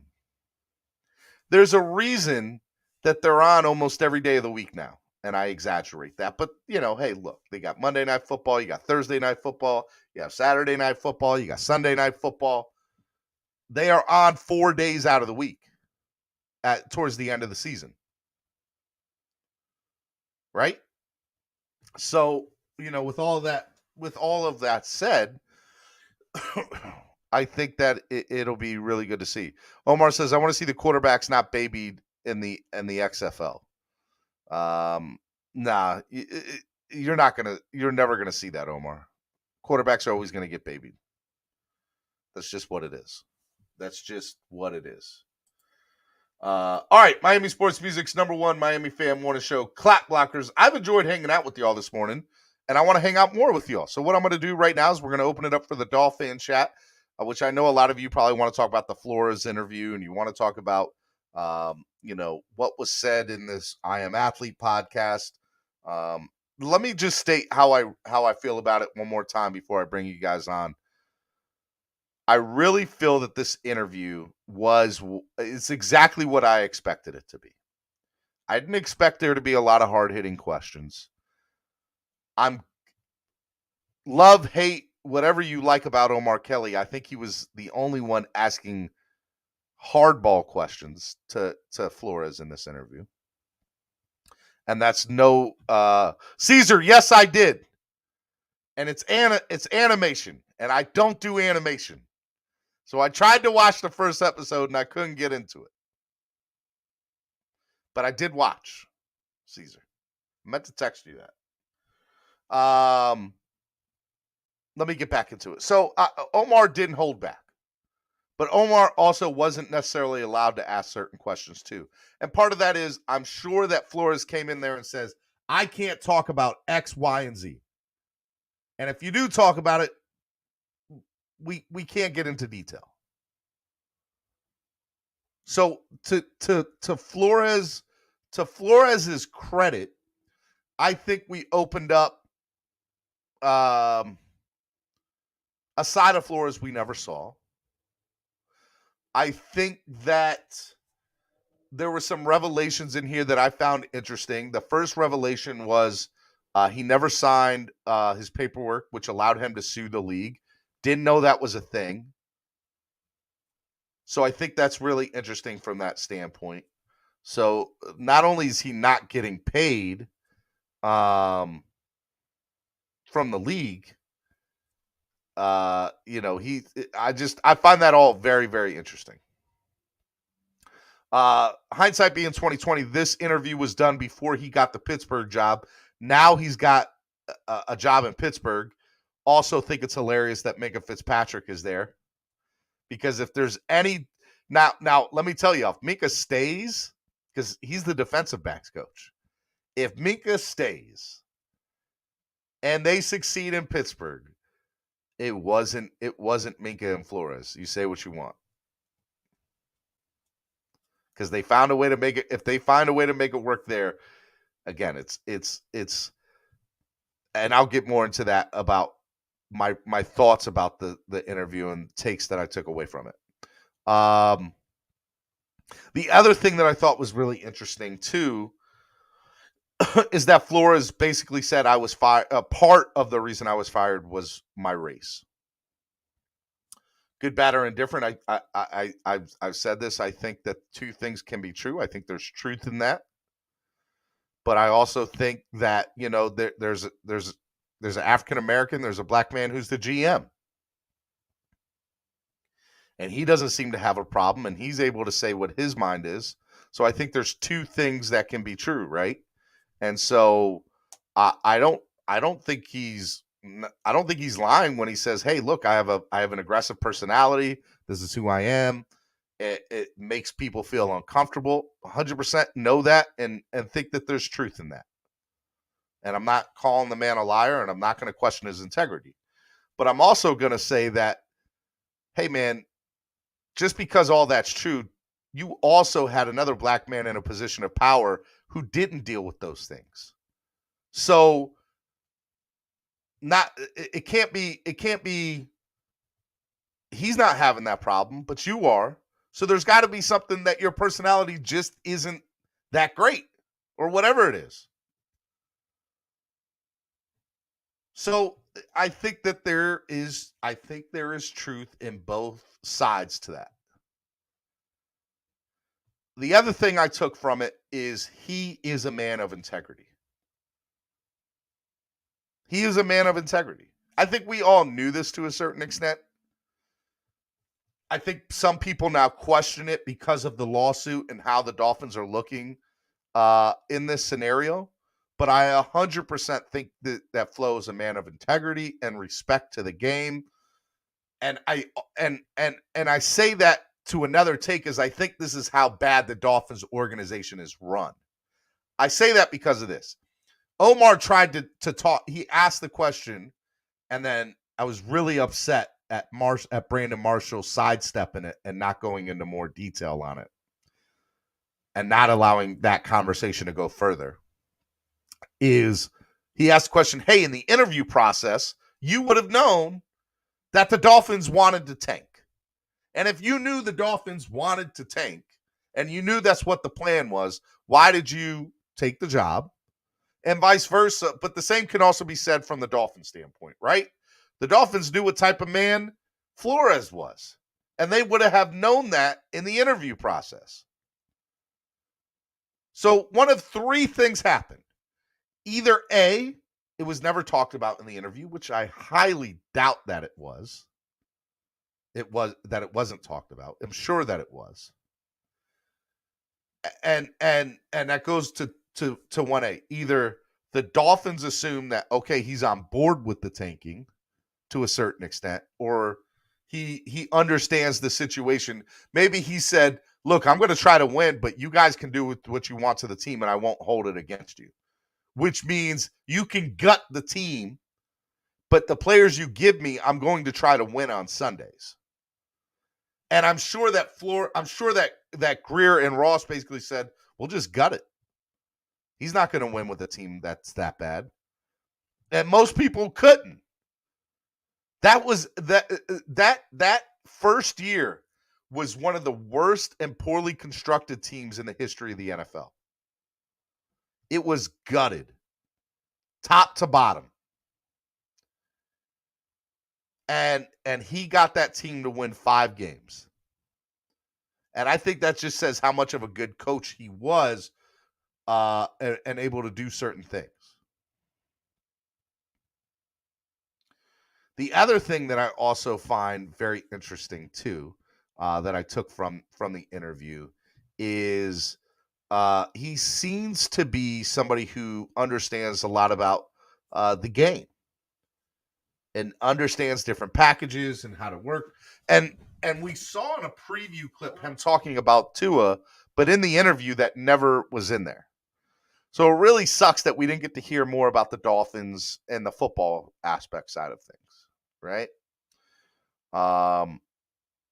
And maybe he's just something that he didn't want to talk about, or I Am Athlete didn't want to really get into because there was another reason for him being there, and that's fine. That's what it is. But I find that interesting too, because for him to come out and say what he said about the race stuff, which again I agree there can be two truths. He had 4 different offensive coordinators in 3 years. You couldn't keep certain veterans on the team. There's truth in that. Those are direct results of you being a coach. And for somebody who's as smart as he is perceived to be, could not get it right on the offensive side. Those are all facts. Those can't be argued. Now, if it was the personnel that's in there, that's fine. If it's a game plan, that's fine too. But what we heard every week on a week in, week out basis, especially this last year, is there's nothing wrong with the game plan. We just got to execute better. Okay. Fine. I know you started winning when Tua came back in and Baltimore. You did win in that Houston game. I'll give you that, but it was an ugly win. And Houston was a horrible team. It wasn't like they were great.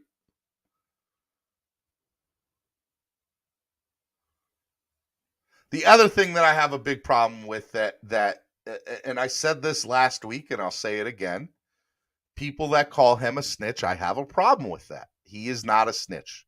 If you want to call the man a whistleblower, he's a whistleblower.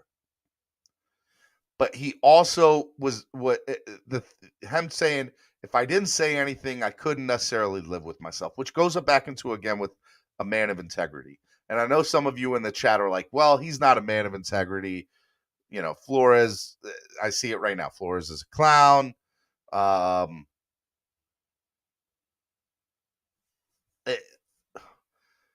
You say what you want about Flores, but the question as our fan base should not be on Flores anymore. That shouldn't even be the topic of conversation. What I got out of it, especially hearing Chad and Brandon make fun of us, is we're a joke. We are a poorly run franchise. We are a poorly run franchise. There's no debating that. There's no arguing with me about that. Our owner has consistently made bad choices. And when he has made good choices, he hasn't done anything to help further that choice along. If Flores is the guy, then you need to be 100% in with Flores. He never was. Whether that's Greer or Ross, it's a combination of the both or one of them. They never were. So Flores was bound to fail from the beginning here because they were never on board with his plan to begin with. And in order for Flores to succeed or have a chance to succeed, they needed to be all in with him. They weren't. If you didn't bring in Flores as a franchise and you allowed the full tank job to happen, good, bad, or indifferent, whether you agree with it or you don't agree with it, you bring in somebody to help get you there. Again, you never brought in anybody into this franchise, Stephen Ross, as your tenure as owner to go full board into it. You always had somebody from another regime. You always had somebody else like arguing with the person pulling the strings. So how, like, this is a franchise that consistently on a year in, year out basis makes bad decisions. And when they bring in people that are even remotely good, they are not putting them in positions to succeed. They're not. And what is to be said about that other than the franchise? I love the Miami Dolphins. That's never going to change. I'm going to root for them till the day that I die. But I can also say without a doubt that we are a horrible run franchise. And I just pray that that changes one day. Do I think it's going to change with Mike McDaniel? My honest opinion? No. Because the only thing that's changed is Mike McDaniel. Nothing else has changed. And in order to change the results of something, you have to change everything. We have not done that ever. Now, 1 out of a million chance could happen, and McDaniel could be the missing piece to Greer and Ross. And now all of a sudden everybody's on the same page. The odds of that being the case are slim to none, by the way. But it could be. It could be. I'll be optimistic about it. It could be. And I'm going to hope that it is. I'm going to pray that it is.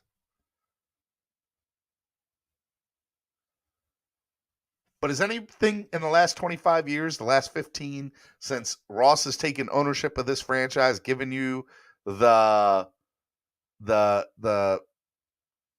thought of, oh wow, this is it. This is the guy. No, we hope that he's the guy. There's a lot of hope. There's a lot of hope in the fan base. But there's nothing else besides that. And it's very slim and marginal hope.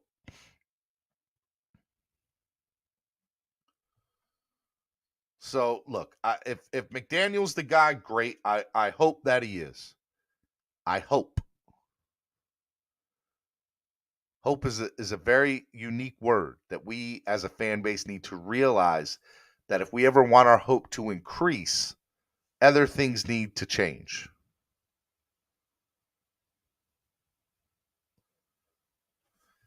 And what I have seen over the last 25 years is different names, but the same type of people running this organization.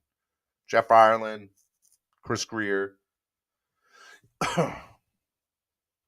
Ireland's done good in New Orleans. Had a problem here.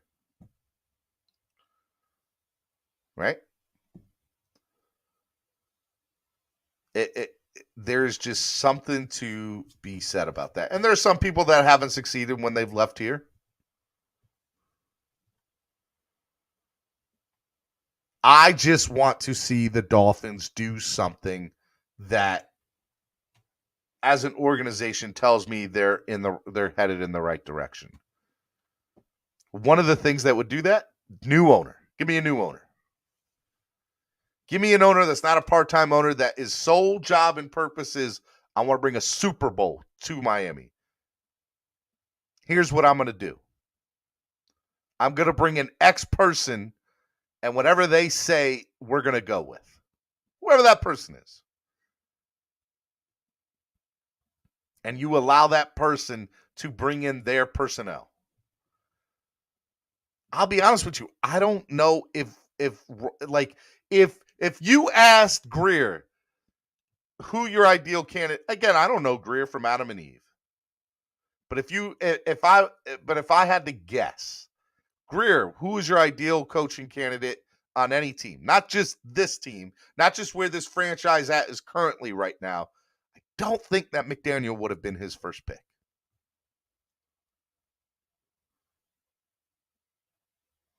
And he could tell me till I'm blue in the face that it is, but I don't think that's the case.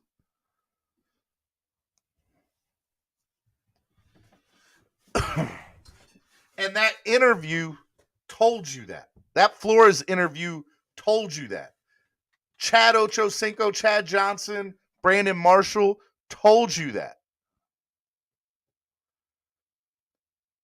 That's like, that bothered, like it didn't, like it was the truth. I'm not mad at them for saying it, but as a fan, that should bother you. That Brandon Marshall and Chad Johnson were like the Dolphins are just bad. They're horrible. We all those people there had an affiliation with the Dolphins organization at one point or another. Brandon Marshall played there and said that was the worst time playing of his career. Chad never even got a chance to really do anything because dumb Philbin and the girl who later dropped all charges against him and said that it wasn't what happened. That man, like y'all say what y'all want. Our franchises run horribly. And until it changes, I'm going to say that it is. And you can call me negative. I am Mr. Spread Positivity, Kindness, and Love. I am. But what I will not do is tell you that something is when it really isn't. And we are not a good franchise. I'm not going to sit here and lie to you and tell you that it is. What I will sit here and tell you is that I hope McDaniels is the guy. I hope that Tua turns out to be something that I don't know if he is or not.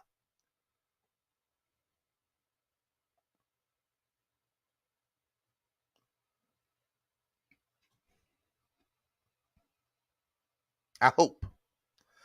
All right, Miami Sports Music's #1 Miami Fan Morning Show. I know a lot of you either agree with me or disagree with me, but either way, I'm sure you have your points and you want to talk to me about them. So in the chat is the link to come on. I want you all to come on. Also, want to remind you all too, please donate to the channel and hit the like button. Help the channel grow. Can't grow without you. Hit the like button. Only 42 likes. Only 78, 80 people watching. Let's get more people watching. Share the link. Go on Twitter right now. Go on Facebook. Share the link. Can't grow without y'all's help. Need y'all's help to grow. So let people know that we're here and that we're on and we're having a good time and we're talking. And so I want to hear from you and I want to hear your thoughts on everything. We'll debate a little bit. It'll be a fun debate. Swear jars in full effect. Let's go. Let's bring people on. I'm going to bring on my number 2. Y'all know him. Y'all love him. The Tua president himself. What up, baby? What up, Andrevius? Can we do anything but talk about that useless hour-long video by I Am Athlete? It was so pointless. They didn't talk about anything. They didn't talk about nothing. They asked no questions that were worth anything. But could they, though? We got no new. So don't do it. Don't do it then. What was the point? I could have learned all that information from Twitter. I don't think that it was a point. Everything they talked about, I already knew. We got no insight. We got nothing. It was nothing. Let me ask you: did you know that if you didn't sign your release papers, that you don't get paid, and that you're that if you well, actually, I did know that, but I didn't know that. Okay, that's the only piece of information I didn't know. Brian Flores didn't sign that. Okay, there's one. So I just proved you said there was nothing new. I just told you found out something new there. We found out nothing. It was pointless. It was literally just an hour long of them saying, Brian Flores did a great job. Okay, if you agree with that, that's cool. That's fine. Whatever. But that's all it was. That was just them. Brian Flores did a great job. He won 5 games with a bad roster. That's all it was. That's all it was. Did you think that Omar tried to No. I think he tried. No. He was the only one that asked the energy talking about Flores. When Flores is not around, that was weak. That was so weak. What do you mean? Do you follow Omar on Twitter? I do. He talks a lot of. I'm trying not to curse. He talks a lot of negativity about Flores, and then in his face, he's just so nice. He just said, "You should have tanked." That's the only thing only kind of challenge he gave him. You should have tanked. Okay. Bring some of that energy you be bringing on your Twitter. Don't act like this man your friend in his face. Weak sauce. That whole interview was so in my opinion, okay, 2 things can be true. I think that I would have loved to have seen more hard-hitting questions. I would have loved to see more questions about more. Can I at least get one? No, a lot more. A lot more. You got to get to one before you can say more. I do think that there was hard-hitting questions. I think that Brandon Marshall sidestepped the one about the interview thing. Like you would have known, and then they totally changed. He totally changed the subject. No, man, dive into that. But that also told me too, Andrevius, that there were things that they were allowed to talk about and not allowed to talk about. So if you're not allowed to talk about nothing, don't go on there and make it seem like, especially with the way they pubbed it like it was going to be some insight. They were gonna get into the nitty-gritty. They were gonna get into the mind, the flow, and everything. They did none of that. They didn't do any of that. Let's be honest. It was just an hour-long fest of there's racism in the NFL. Okay, fact. And Brian Flores wasn't a bad coach. Okay. That's all it was. It's literally all it was. That's all I got out of it. All right, let me bring on some other people. Let me see what their thoughts of this. First person I'll bring exactly, on. Jose. That interview was as bad as the dang dunk contest. That dunk contest was bad. There was nothing. That interview by I Am Athlete might have been worse. They need Channing Crowder back. No, it was not. No, they need Channing Crowder back yesterday because Channing Crowder probably wouldn't have let that slide.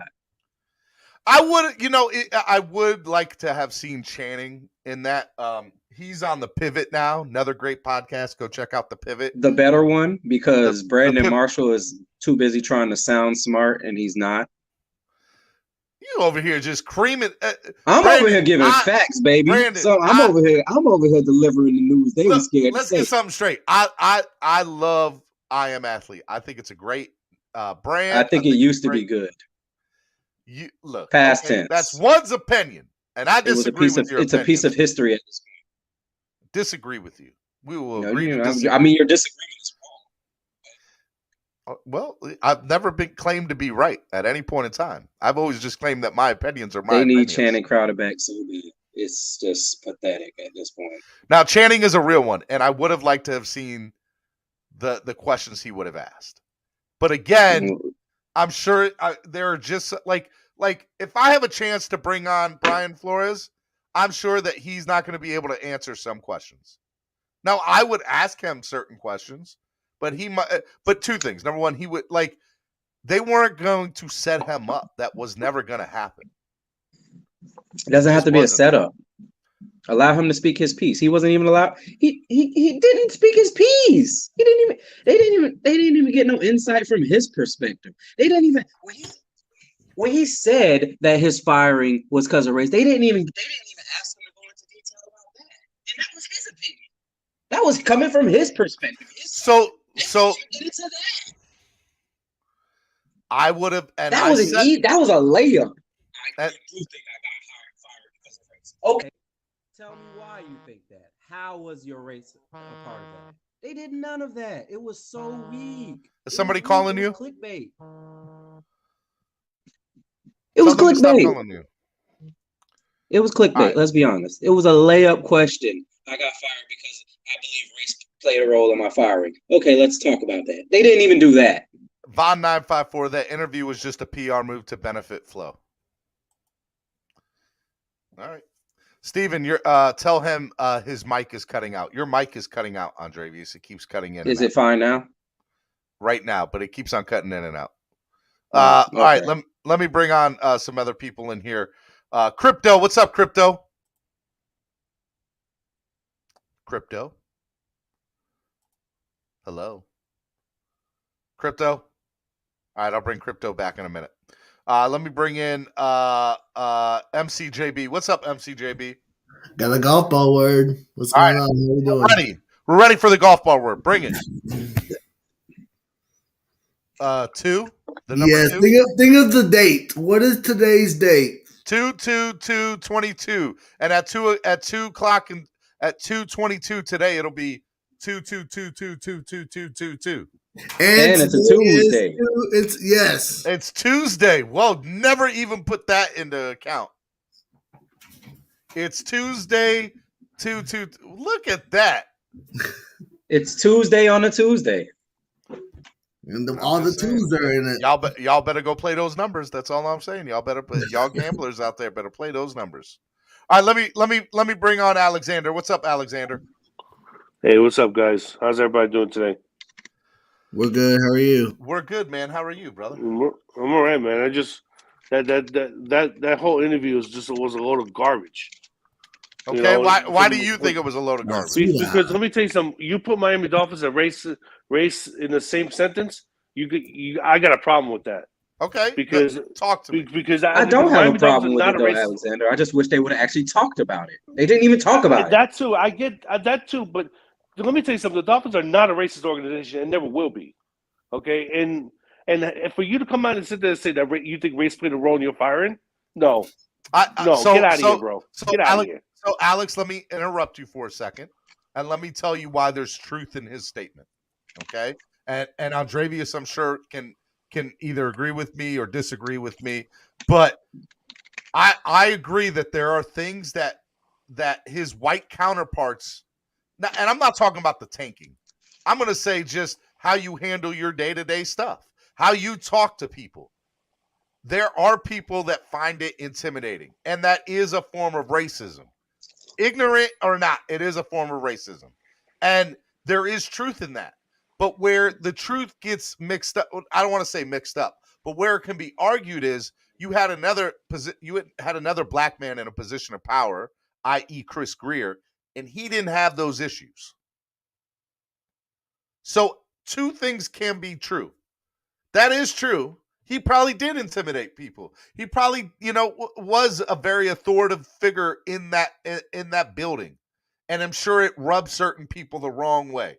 That if he was a white man that said those same statements in that same deal, it wouldn't have been looked at like that. But then again, Stephen, I mean, I get what you're saying, but then how is the fact that you have Chris Greer, who is a minority, Reggie McKenzie, who is a minority, Chris Greer's dad works for the organization, who is also a minority, Mike McDaniel is a minority, and also you have a couple coordinators there in the coaching staff that's mostly minorities. I mean, I just don't get it. Like, I don't see the truth behind it. I really don't. There is truth, whether you want to see it or not. There is truth. Well, Alexander, I get that. Listen, I get that the NFL does have a problem. The NFL does have a problem with diversity, and I am totally with that. I'm totally on board with the fact that we need to get more minorities into leadership roles. More minorities into leadership roles. I am all for that. And I think we need to come to that because the NBA does not have a problem with it. The NBA and I think the MLB does not. Actually, no, MLB does have. I think MLB does have a little bit of an issue with that too. But I am all for that, and I've been on board with that from the get-go. But don't the team that I root for 37 years of my life. That I give blood, sweat, and tears for, that I have literally cried when I was a kid, watched them lose.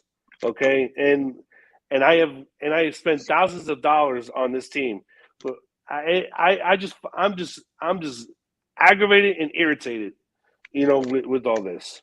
All right, Andrevius. I'm sorry, Steven. Go ahead, Andrevius. So, Alexander, I'm gonna disagree with you because hiring black people does not equate to not being racist or not having prejudice within your organization. There can still be some, although I actually agree that I don't think it applies to I disagree that we can't be racist because we hire a bunch of black people. Affirmative action exists. It's a good PR thing. And sometimes the black person is just the most qualified, whether you like them or not. Sometimes they're just the most qualified. A lot of people argue about Chris Greer, and I don't exactly disagree. But the Dolphins can absolutely be racist. Two things can be true, though, and they can absolutely have nothing to do with But Andrevius, Stephen Ross is giving thousands of dollars to the RISE program, which is sports for diversity. That's chump change to him. That's nothing. That's a tax write-off. Come on now. Hold on, let me bring in somebody else into this. Crypto, what's up, Crypto? Hey man, Crypto, how you doing? Hey, can you hear me? It's spot on. Yeah. Yep. We hear you. And Dravius, you're right. You're spot on. Hiring black employees doesn't mean you can't have bias or have racism in you. Because last time I checked, 100% of the workforce on slave plantations was African American, and the slave master was definitely racist. Yep. So, I'm not gonna do the slavery thing. No, it's different from a paying job. It doesn't matter. But I'm just saying that just from that psyche alone, that to further that point. But I'm not saying that they are. I'm just saying that that doesn't equate to you not being racist. I was just using that as an extreme Yeah, example. I agree. But the Dolphins, the world doesn't revolve around Miami. I know the Miami fans are a little crushed and disgruntled about the whole situation because they think it might directly affect draft picks. You know, this unholy alliance between the Tuaneers and the Watsoneers on the flow issue is just nauseating because the Watson people think the flow destroyed their chances of getting Watson, and the Tua people just don't like him because he made Tua cry. Whatever the situation is, it's just nonsense. But I will say to Vaughn 954 in the chat's point, the whole flow using racism, saying they had a short leash for him, and he was painted with the angry black man narrative. I heard all the same shit about Nick Saban. Let's be honest. We heard Nick Saban was an a-hole and nobody liked him in the organization. But I said this a little bit ago, Andrevius. I said two things can be true. I do think that he can't get along with I think there's truth in that. But I also think there's truth in his statement that hey, I've seen it every day in the corporate America. He could say certain things that his white counterparts could say, and it wouldn't be construed as hostile. It would be construed as leadership tactics. Yes or no? Andrevius? Wait, ask the question again. His white counterparts could say the same exact thing that he said, and for him, it's a hostile black man in the workplace environment where he's being very aggressive. Let's not even say black man, just being a very aggressive. But if his white counterpart said that, they would be leadership tactics, or somebody who is just trying to develop a winning culture in the building. I am going to both agree and disagree. I agree in the sense that is often the case, but I believe we wouldn't have cared about Flo being a Jack-A if he won more games. He would have been labeled the leader in the locker room, just like every other Jack-A that ever coached and won games. Okay. Correct. But because Stephen D, Mike Tomlin doesn't always play patty cakes with his players too. 100%. But Mike Tomlin, here's the thing about Tomlin, though, right? Tomlin won. So Omar said it in his interview. Tomlin was put in a better scenario in Pittsburgh. And that counts for a lot. Doesn't even count for a little bit. It counts for a lot. Flores was put in the Miami situation, and call it what you want. It's a bad situation. It was a bad situation the first year. And literally, let's be honest. I feel like we're being disingenuous when we say nobody held his record against him for his first year. Everybody praised it. Everybody was saying he overachieved and he was amazing. Yes, that is true. Games. We pretended like he was the Messiah for winning 5 games. I understand the roster was bad, but we acted like he was a Messiah for winning 5 games. We didn't care if he was a jackass back then because he overachieved. This year, we had expectations going into the season, and we did not achieve anything. You have to. That counts for something. He overachieved when we had no expectations. He underachieved when we did have expectations. Andrevius, go out and come back in. See if that resets your mic, by the way, real quick. All right, let me bring in Vaughn 9554. What's up, Vaughn? All right, hold on. What's going on, Vaughn? How are you, man? I'm good. How you doing, man? I don't usually get to come up here much, but probably got a chance, so I thought I'd come on. I wanted to touch on what I said in the chat that Andrevius talked about with Nick Saban. I remember hearing the same thing about his arrogance, walking around like he owned the place. Same thing with Adam Gase. Correct me if I'm wrong. I remember after he left hearing that the same thing was said with Adam Gase. He was approached with the same thing. Hey, we're rebuilding. We're tearing it down. We're going to tank. He wasn't on board. They fired him. So that's why I'm saying the race thing to me with the Dolphins, I don't see it. You get what I'm saying? I don't know if I'm wrong or if I heard correct, but obviously Crypto, Von, and Andrevius, I'm interested to get your thoughts or your final. Do you think that race played a part in his firing? Just real quick, Crypto, Von, and Andrevius. I personally don't. I don't see it. And with the Dolphins, I don't. It's. I'm not saying it's impossible, but it's not blatant for me that it was race. All right, Crypto. Von, I'm gonna put you on mute because I got a lot of background reverb coming from you. I think it's kind of a twofold. It could be not the driving force, but it could be what you call subtle force that caused him to be exit. Because not every form of racism comes in the form of burning crosses and people with hoods and riding on horses and tearing down freaking churches. It doesn't come in that form. It can come in a hidden, subtle form. So it doesn't matter if it's outward and overtly. It could come that it could be, okay, we can use another excuse to get rid of you, but our backdoor excuse could be what could be pushes over the edge per se. It can't be the first reason, but it could be the 92nd reason.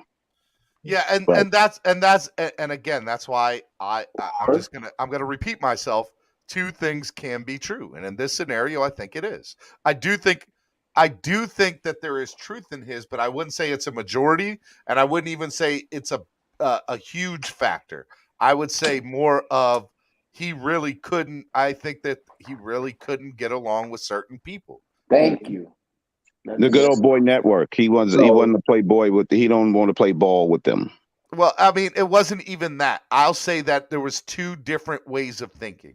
And part of the reason that I say the Dolphins are a poorly run franchise is that they never were on board with that from the beginning. And if they were, we would have had different results. Point blank. And so, I mean, that's just what I think. Andrevius, like, yes or no, do you think it played a role in his firing? I think it played a role. I think ultimately he got fired because he underachieved and he absolutely could not get along with people in that building. But do I think there's a possibility that if he was a white man, he would have been given a longer leash? Absolutely. I 100% agree. In that sense, that's the subtleness of it. Yes, that's correct. All right, let me bring on Estefan. What's up, Estefan? What's going on, y'all, man? I had so many points I agreed with, disagreed with. I forgot it all. I don't even know, man. It's I don't know, man. I think showed up the other day. It must be being the Spurs fan. That must really get to his head. No, maybe we still live in y'all's heads, man. All them Spurs being honored for the 75th. Oh, please! In every position, at every position, and they had an all-star out there doing this thing.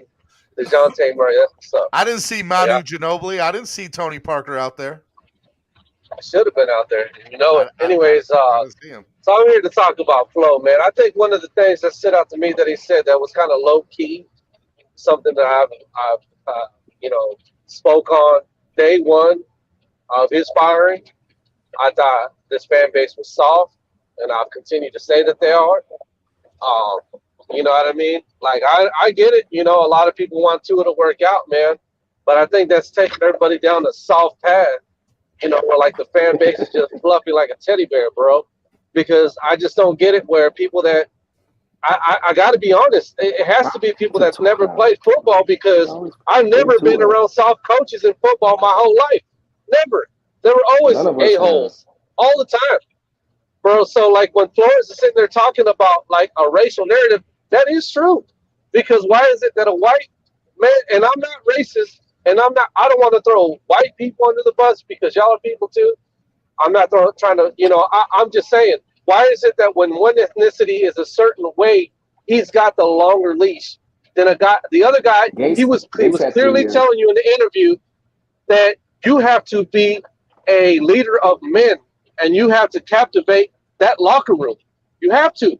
So let's see if McDaniel's going to be able to do that. I'm not throwing shade at McDaniel. I'm just saying he's going to have to be able to do that because for everybody that was sitting here talking smack about Flo and him not being able to get along with others, listen, I been around coaches and they bump heads. That's a part of the game. That's just what happens. So we can't sit here and speculate and take it for people's words on all these rumors about him not working well with others. Who the hell said that? And how the hell is that ironclad? And how is it that that's like, you know what I mean? You know, I mean, the end all be all. No, nobody knows that 100%. Nobody knows. So, like I said last week, Steven, if they go to court, if they don't, who knows? I love Flo. He could be lying. You know, I'm just saying, we don't know anything until the facts come out. And like Andreas said earlier, they really didn't say much in this interview. And I agree with when I believe I believe it was Andre. I believe it was Andreas that said, "I can't believe I'm agreeing with this guy right now." But Brandon Marshall interview is horrible because he started going into, the racism aspect of the interview, but then he starts bringing up his glory days of playing football, and I'm like, dude, you're all over the place. Brandon, I love Brandon, I do. He got sidetracked. He did not. I think Omar had started going down that road, and so too. I think it's one of two things: either Brandon is not a great interview, and that's no shade to Brandon. That's just what it is, right? I don't mean to throw shade. That's not a shade throw. Or they just were not allowed to get into certain things, and so Brandon, to not upset anybody, decided to change the subject on purpose so that they didn't go down that road. And I think I thought that he just got kind of tangled in the interview because it was about a social issue with the questions he was bringing up to Flo, and then he starts just going on. It's not just a rant about his playing career, and I'm like, dude, I'm confused about this interview now because I'm not getting nothing out of it. You know what I mean? But y'all have to realize it wasn't a Dolphins-centric interview, and that's part of what the issue was, right? I just don't think that was the time and the place for it because this is such a sensitive issue right now, and people need answers, and not just Dolphin fans, but the NFL fan base, African Americans as a whole that are involved in the league, that are coaches. You know what I mean? When he said, Esta, 100%, they didn't dive into that enough either, and they had plenty of opportunity to do that. But I'll tell you this though, if you don't know who Flo is, you should know after that interview. But I always speculated that he was that kind of a person, and I'm sorry, man, but hey, man, you could say, it's different when a person speaks up for themselves, man. You know what I mean? Because people are always going to throw, the most negative comments and paint a picture of you that can possibly not be true. And just because it's a multitude of people, I'll say it this way: you have a multitude of people that are directly affected by Brian Flores being a head coach. And one of the things, let's just take it as an everyday job. Everybody goes to work. Everybody does their job. Everybody does the same thing over and over at work, and and there's people that work jobs where they do it their way, the way that they want, and they just have a particular way that they like to work at their job. But you got a guy here that's sitting there telling you, no, you need to do it this way. And people might not like that and might not fall in line, and that would be discipline. And what do we know about discipline? We ain't won a damn thing in forever. So that's what I'm getting at. I'm just like, what I kind of got out of that interview was there's probably a lot of people that don't get on that aren't on board because they can't show up to work and just do them because of Flo's style, bro. So that's what I got out of it. And when the last thing I wanted to bring up, when Flo said that he determined when he was going to go grab the bull by the horns and go through with pursuing a legal case on this, when he said he spoke with his wife, I mean, how could you not respect that? You know what I mean? I do. I think that's what I'm really being objective about. I really don't know if Flo's telling the truth. I'm just saying, Good, like I'm not against Flo. I'm not saying that, you know what I mean, that I'm 100% believing Flo. But what You I let it am play saying out is, what you're saying. just let it play out. Just wait for the facts to come out. But you can't sit here and talk bad about this man just because you're a Dolphin fan. So let me state a couple of things, and I'm gonna bring in a couple of other people in here. Number one, I agree with you, Estefan. I think that by watching this interview, you cannot question his integrity as a man and as who he is. That's my personal opinion. I do see that there's a lot of people in the chat that are like, no way, this was a PR stunt. This is Even if it was a PR stunt, he's still 8 weeks behind the thrashing and bashing of him since the day he got fired. So 1 hour of his PR stunt doesn't equate to the nonstop, endless, around the clock bashing that he received for the past 8 weeks. This is me, and I don't speak for everybody. I don't care what nobody says. That was Flo. That was truly a person being honest. Even if it was, I'm just saying it still doesn't even balance out. He's just trying to get back on the scoreboard because all the bashing he received. I'm not directing at y'all, but I know, and I really don't. When I'm up here, I really don't read the comments, but I'm pretty sure there's a lot of people that disagree. But it's what it is. Like, my take doesn't line up at all with anything that Alex just said. It's like polar opposites. But I'm not going to bash Alexander for saying, what he said. Let me bring in some other people from the back room here, guys. Let me bring in Todd. What's up, Todd? I got one more other person in the back room that I'll bring in after Todd. How's it going? I know y'all want to hear from. How's it What's going, up, Todd? How's it going? Man, I agree with everybody. It seems like I think it goes both ways. You know what I mean? When you have a defensive coordinator, your first year leave to go take an equal spot with the Giants, you got to question that. Van Noy, with what he said about Flo when he left, you got to also question Flo could have been a dick. But at the same time, Ross was in the wrong too. I think it goes on both sides. I think that, again, Todd, to that point, this is a poorly run organization. Yeah, but Todd, can I ask you something? When you bring up Van Noy, don't you think that somebody that got traded and was supposed to be a centerpiece of the defense for the most part, at least a bridge piece of this defense for the most part, which should have been Van Noy, got traded after a year? You don't think that he had some kind of animosity towards Flo because he was supposed to be Flo's guy? But think about it though, if you just coming from an X's and O's standpoint and you've seen some of the stuff that Van Noy was doing, they were trying to use him within the scheme of the defense. Bro, there was times where Van Noy just wasn't showing up on Sunday. I would have got rid of him too. I don't blame them for getting rid of Van Noy. Esther, let me say this. Number one, I don't think he played horrible. I think he played okay.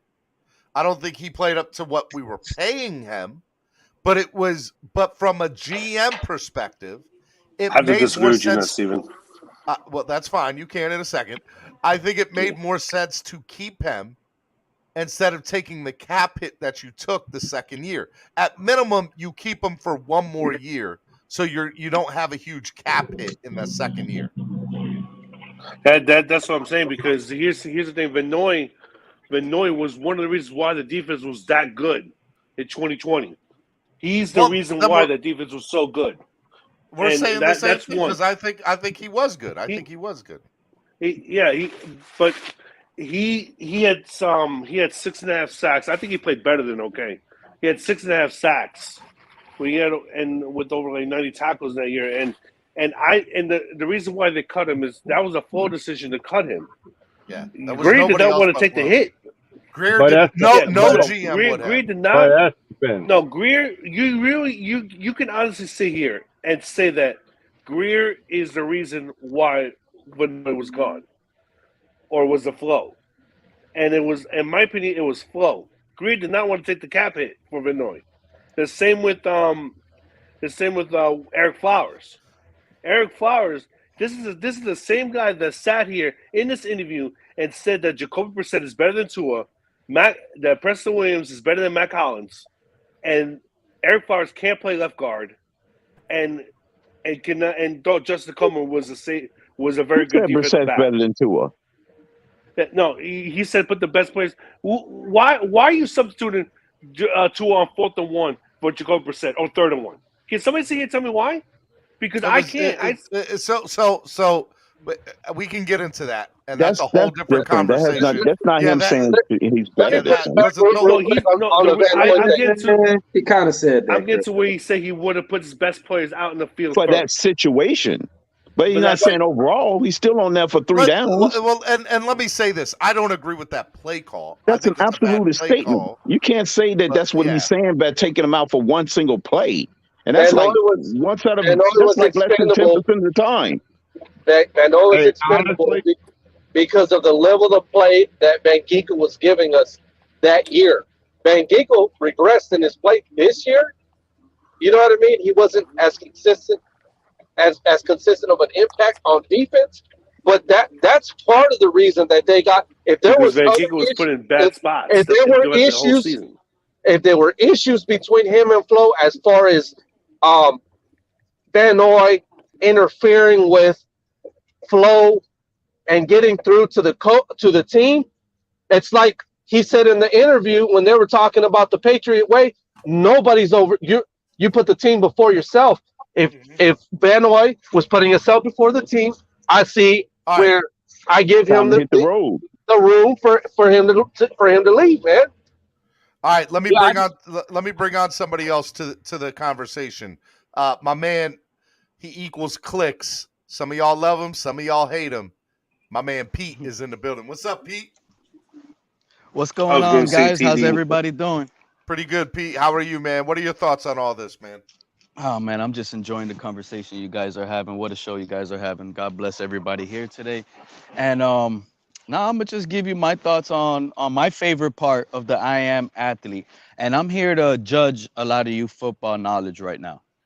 Out of Brandon Marshall and Chad Ochocinco, who would y'all put at your Z receiver and your X receiver? Because that was my favorite part of the whole show. It was a good conversation at that point. They both are ballers, man. They're both ballers. But who are you putting as an X? There's only one answer. I promise you. I'm putting Brandon Marshall at the slot all day.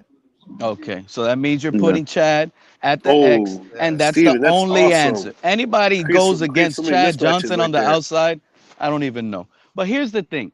Here's the thing I find funny, and let me flow with this. No pun intended. We got a bunch of grown men on this panel right now.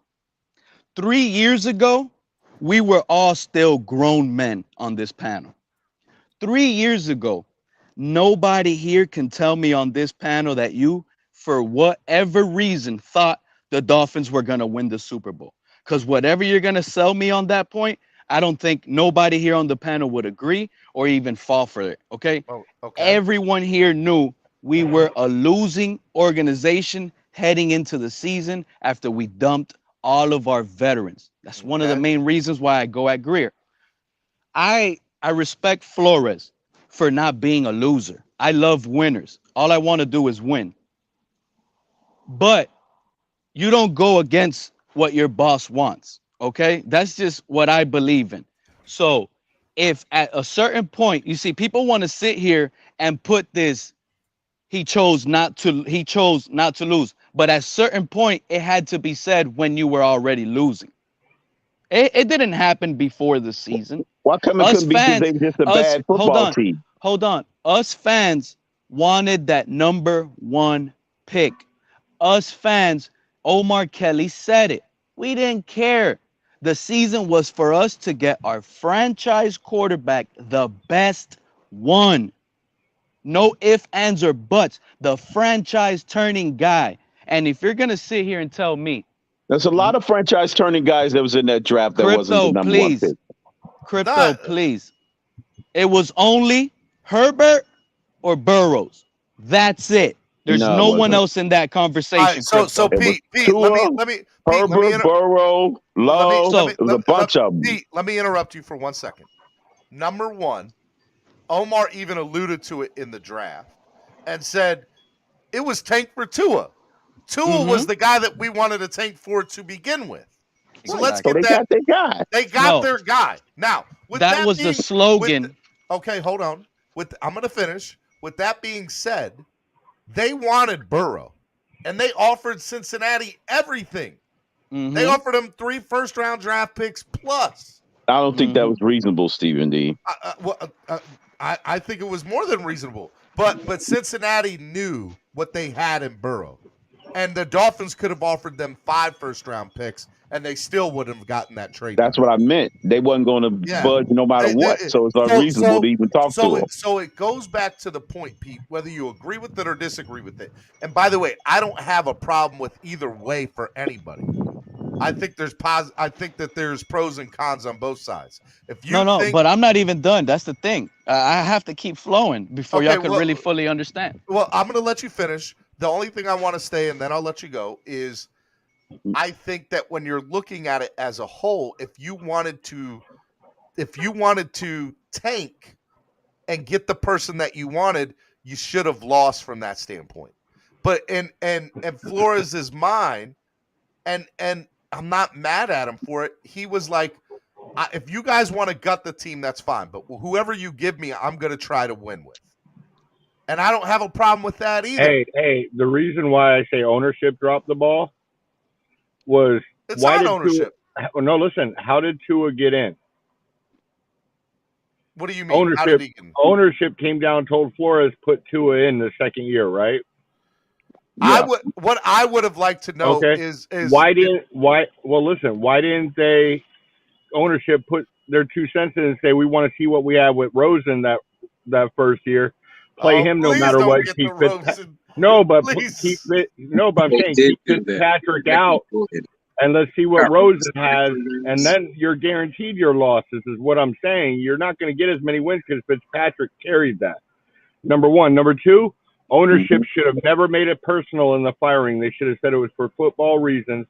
He couldn't get a coaching staff together on the offensive side. Yep. Ownership should have said it was for that reason, and they should have left it at that and not made it personal.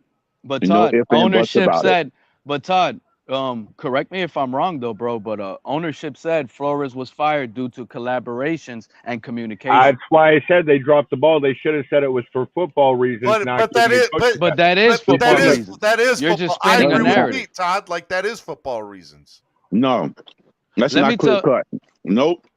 That leave it open for speculation. Todd was right.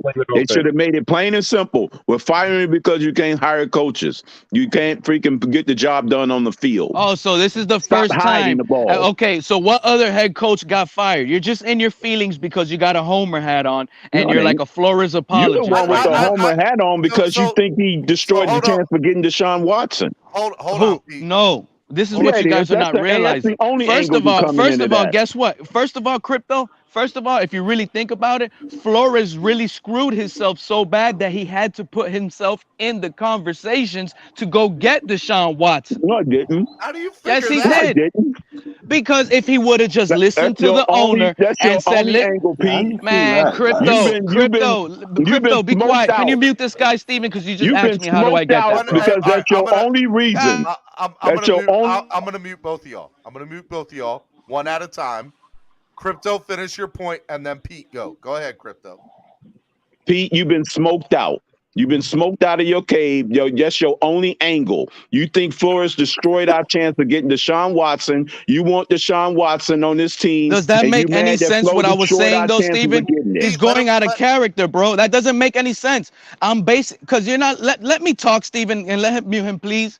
Right, listen, what I said was, did y'all just hear what he said? How do you get that from what I said, Steven? Listen to what I'm saying, okay? I don't know how he gets that crap. That's your angle. Shut up. There's no angle. That's the only reason. Listen. Hey, man. Hey, hold up. Oh, my God, man. Hold up. Pete. You're saying all that other minutia to hide the fact that's what you want. I don't know how you're getting what's that up, man? if I'm telling you what's going on. Listen, because in 2019, we were projected to lose and tank. That's what you want.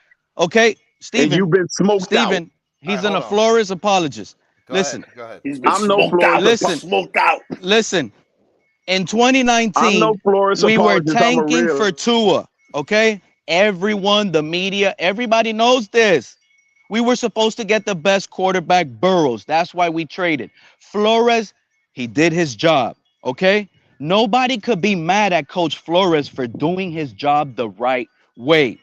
But I don't have to like it. I hate it because as a fan, I wanted my team in the Super Bowl just like Ross did, right?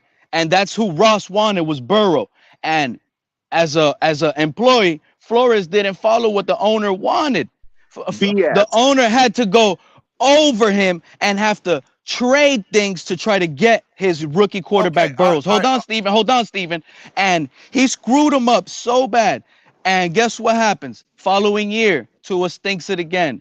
Third year, we're already into quarterback conversations and trading for Deshaun Watson. You know whose fault that is? That is Coach Flores' fault. We're back at a quarterback. That's not a Coach Flores' fault. What are you talking about? That's where it's at.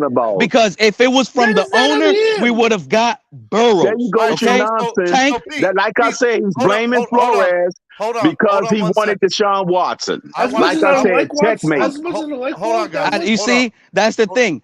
Hold on, Pete. I want to ask you. It's not wanting Deshaun Watson. Hold on, because crypto's wrong. If we No, would have, I want to ask you a clarifying question, Pete. Hold on, and then I'll let you make your point. I want to ask you a clarifying question. Do you not think, Pete, that it is on Stephen Ross because he hired Flores and didn't 100% back Flores? If you hired Flores as the guy that you're going with, then you should back him up, right or wrong. How didn't he not back him up? Explain that to me. Because you're, according to your argument, and please correct me if I'm wrong, is that Flores never wanted Tua to begin with, right? That is incorrect. That has nothing to do with this. What this is about is in 2019, we had a slogan. It's called Tank for Tua. No, I don't care. We didn't want Tua because you just finished confirming. Hold on, Steven. You just finished confirming that. Can you listen to me, Steven, bro? This is what I'm talking about. I'm listening to you. I can't talk if an idiot is talking, bro. Hey, no, you an idiot. Hey, what we're not going to do is name call. That's what we're not going to do. Oh, I've been called idiot plenty of times. They said, Pete, you were the first one to name call today. No name calling. If that's name calling, then all of you guys that have Dolphin channels that's called me idiots, y'all better apologize to me too. Crypto, Pete, have I ever called Steven, you an idiot? Never. Not you. You're the best and I love you. Crypto, I do apologize as a man if you took that offensively. I take that all the way back as a Dolphin brother. Calling you an idiot was totally wrong for me, okay? I'm going to tell you right now, straight up. Other than that, I just want you to finish your point, Pete. Like my point is, this is why y'all skating. Y'all skating today, especially Crypto. He's skating hard. My point is, I don't know how easy because you're spinning it to Watson, and this is where you guys don't realize.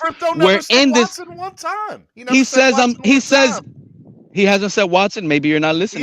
He hasn't said Watson. People in the chat. How many times have Crypto said Watson? Please comment below and let him know. Right now, while I was talking, he keeps saying Watson. He's building this for Watson narrative, which he's wrong. Okay, this is where he's wrong, and this is what I keep pointing out. In 2019, I don't care how anybody here feels. We had a tank for Tua slogan. It never meant we were tanking for Tua. It meant we were a bad team and we need a franchise quarterback. Okay? We have a bad team and we need a franchise quarterback to turn this franchise over. Pete, you confirmed that we tried to trade for Burrow, Steven. That lets you know. Okay?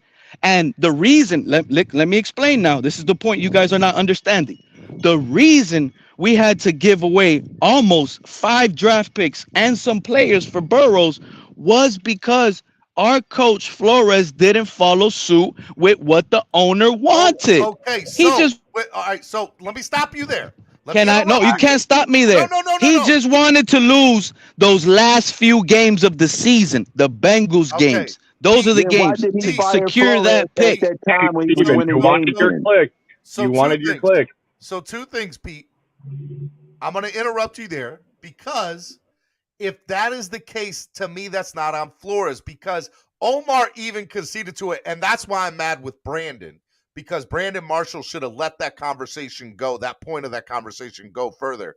He basically said, hey, look, if you knew that they wanted to tank, that was probably discussed during your interview process.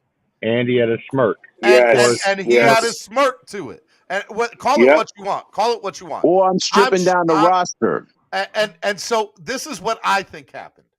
What I think happened is Ross and Greer went to Flo during their interview process and said, hey, guys, we're going to tank. We're going to strip this roster down to the nitty-gritty. Flores came back and said during the interview, you can strip it and I won't hold it against you. I will not be mad at it.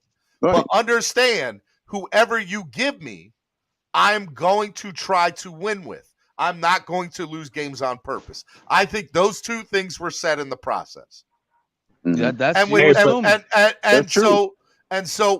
with that being said, at that point, I put it on Ross because because I put that on Ross because he knew what he was getting with Flores, and you should have known that. What the correct answer should have been there is one of two things: either A, you get a head coach for a year that's willing to lose on purpose, right or wrong, I'm just telling you, and or B, you do exactly what happens, but you understand that Flores is doing what he like, but you have to back Flores 100%. And during the 3 years he was there was always headbutting between Flores and Greer in personnel decisions. Yeah, but the reason there was headbutting, Steven, was because Ross gave authorization to Flores come directly to me. So you just said so he gave him everything.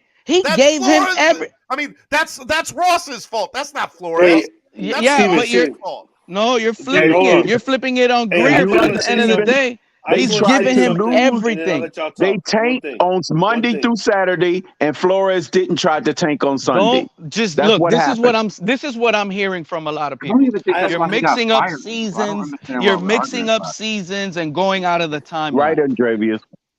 That's it, man. I just want to make. I'm going to let Alexander go. Then I'm going to bring in Vonjo. Vonjo's. Hey, Steven, I just want to shout out to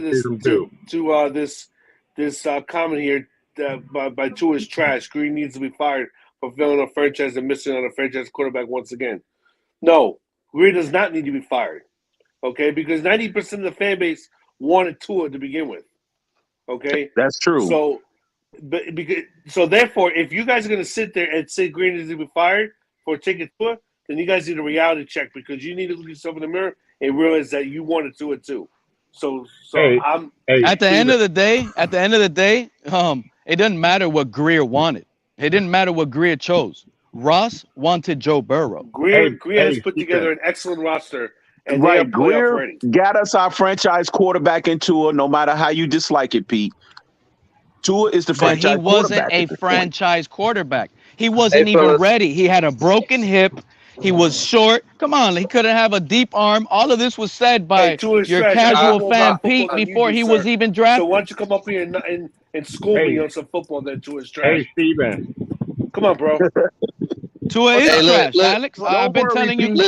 Don't worry, Pete. We're gonna. What's up, Todd? Todd, go ahead. Todd. I cannot hold the tanking thing against Flores. You know, when Ross goes to ask you to tank, you know that's participating in a crime. Ross can be prosecuted for this. How can you blame Flores for not wanting to be part of that? I can't hold that part against Flores. Todd, you as a fan shouldn't care. It was about building a winning organization. Didn't Omar Kelly say it? We didn't care in 2019. The only ones who thought the Dolphins were going to win something were 9-year-olds. Okay, gotten a franchise quarterback without tanking over the last 50 years. Can I say something real quick? 96% of all franchises have gotten a franchise quarterback without tanking. I got to be real because it came out of my mouth way before this conversation had ever happened. I said it after they fired Flo. I said one of Flo's biggest mistakes is this exact same thing that Pete is talking to y'all about right now. He didn't lose correctly that first year. We should have never got to a point, and I've made this. And hey, you could say, "Oh, I'm a scumbag," whatever. Thank you. You could call me a scumbag. I don't care. They should have did whatever they had to do to get Burrow without having to give up all those picks and having to go through all that headache. Because listen, we're sitting here talking about being moral and ethical.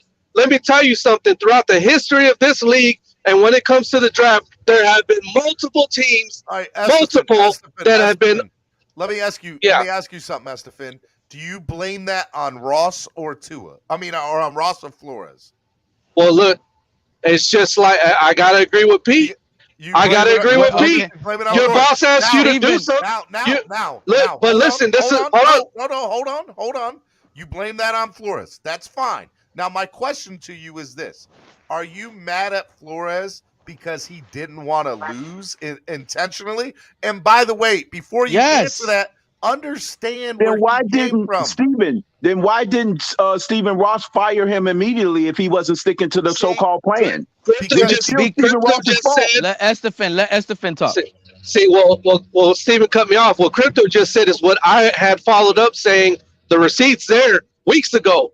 If you knew this guy wasn't on board with your vision and your plan, even though as sketchy as it was, you should have fired him. That as quick as you hired him, you should have fired him. So Estefan, you're saying you are making a case for my point of view.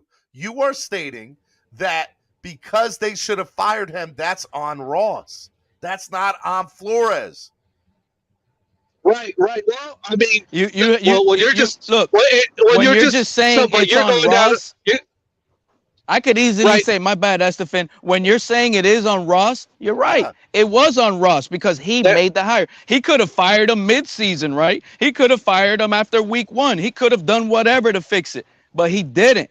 But at the end of the day, that doesn't retract that. The plan for 2019 was to lose and get the best quarterback. The plan was from worst to first in one season. All right, guys, hold on. The Bengals didn't even go from worst to first in one season. Come on now.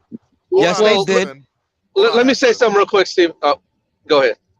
I want to let Bon Joe into this conversation because he's been in the back room waiting patiently for a while. Bon Joe, what's up? Also patiently. Listen. I've been wanting to. Man, Steven, it's been an emotional roller coaster listening to you guys. Well, first of all, what's up, buddy? Yeah. I miss you. I'm doing good. I just got to the park. You ever seen what was that movie with Ron Jeremy? Ron Jeremy. That's a porn star. Not Ron Jeremy. What movies are you watching, bro? You know what I'm talking about? Which movie you talking about? The guy where he's an anchor. Hold on. The guy where he's an anchor. The anchor man. That is not Ron Jeremy. Will Ferrell. Yeah. Wow. The guy with he's like this morning. Where he's like, I'm in a glass case of emotions. Joe.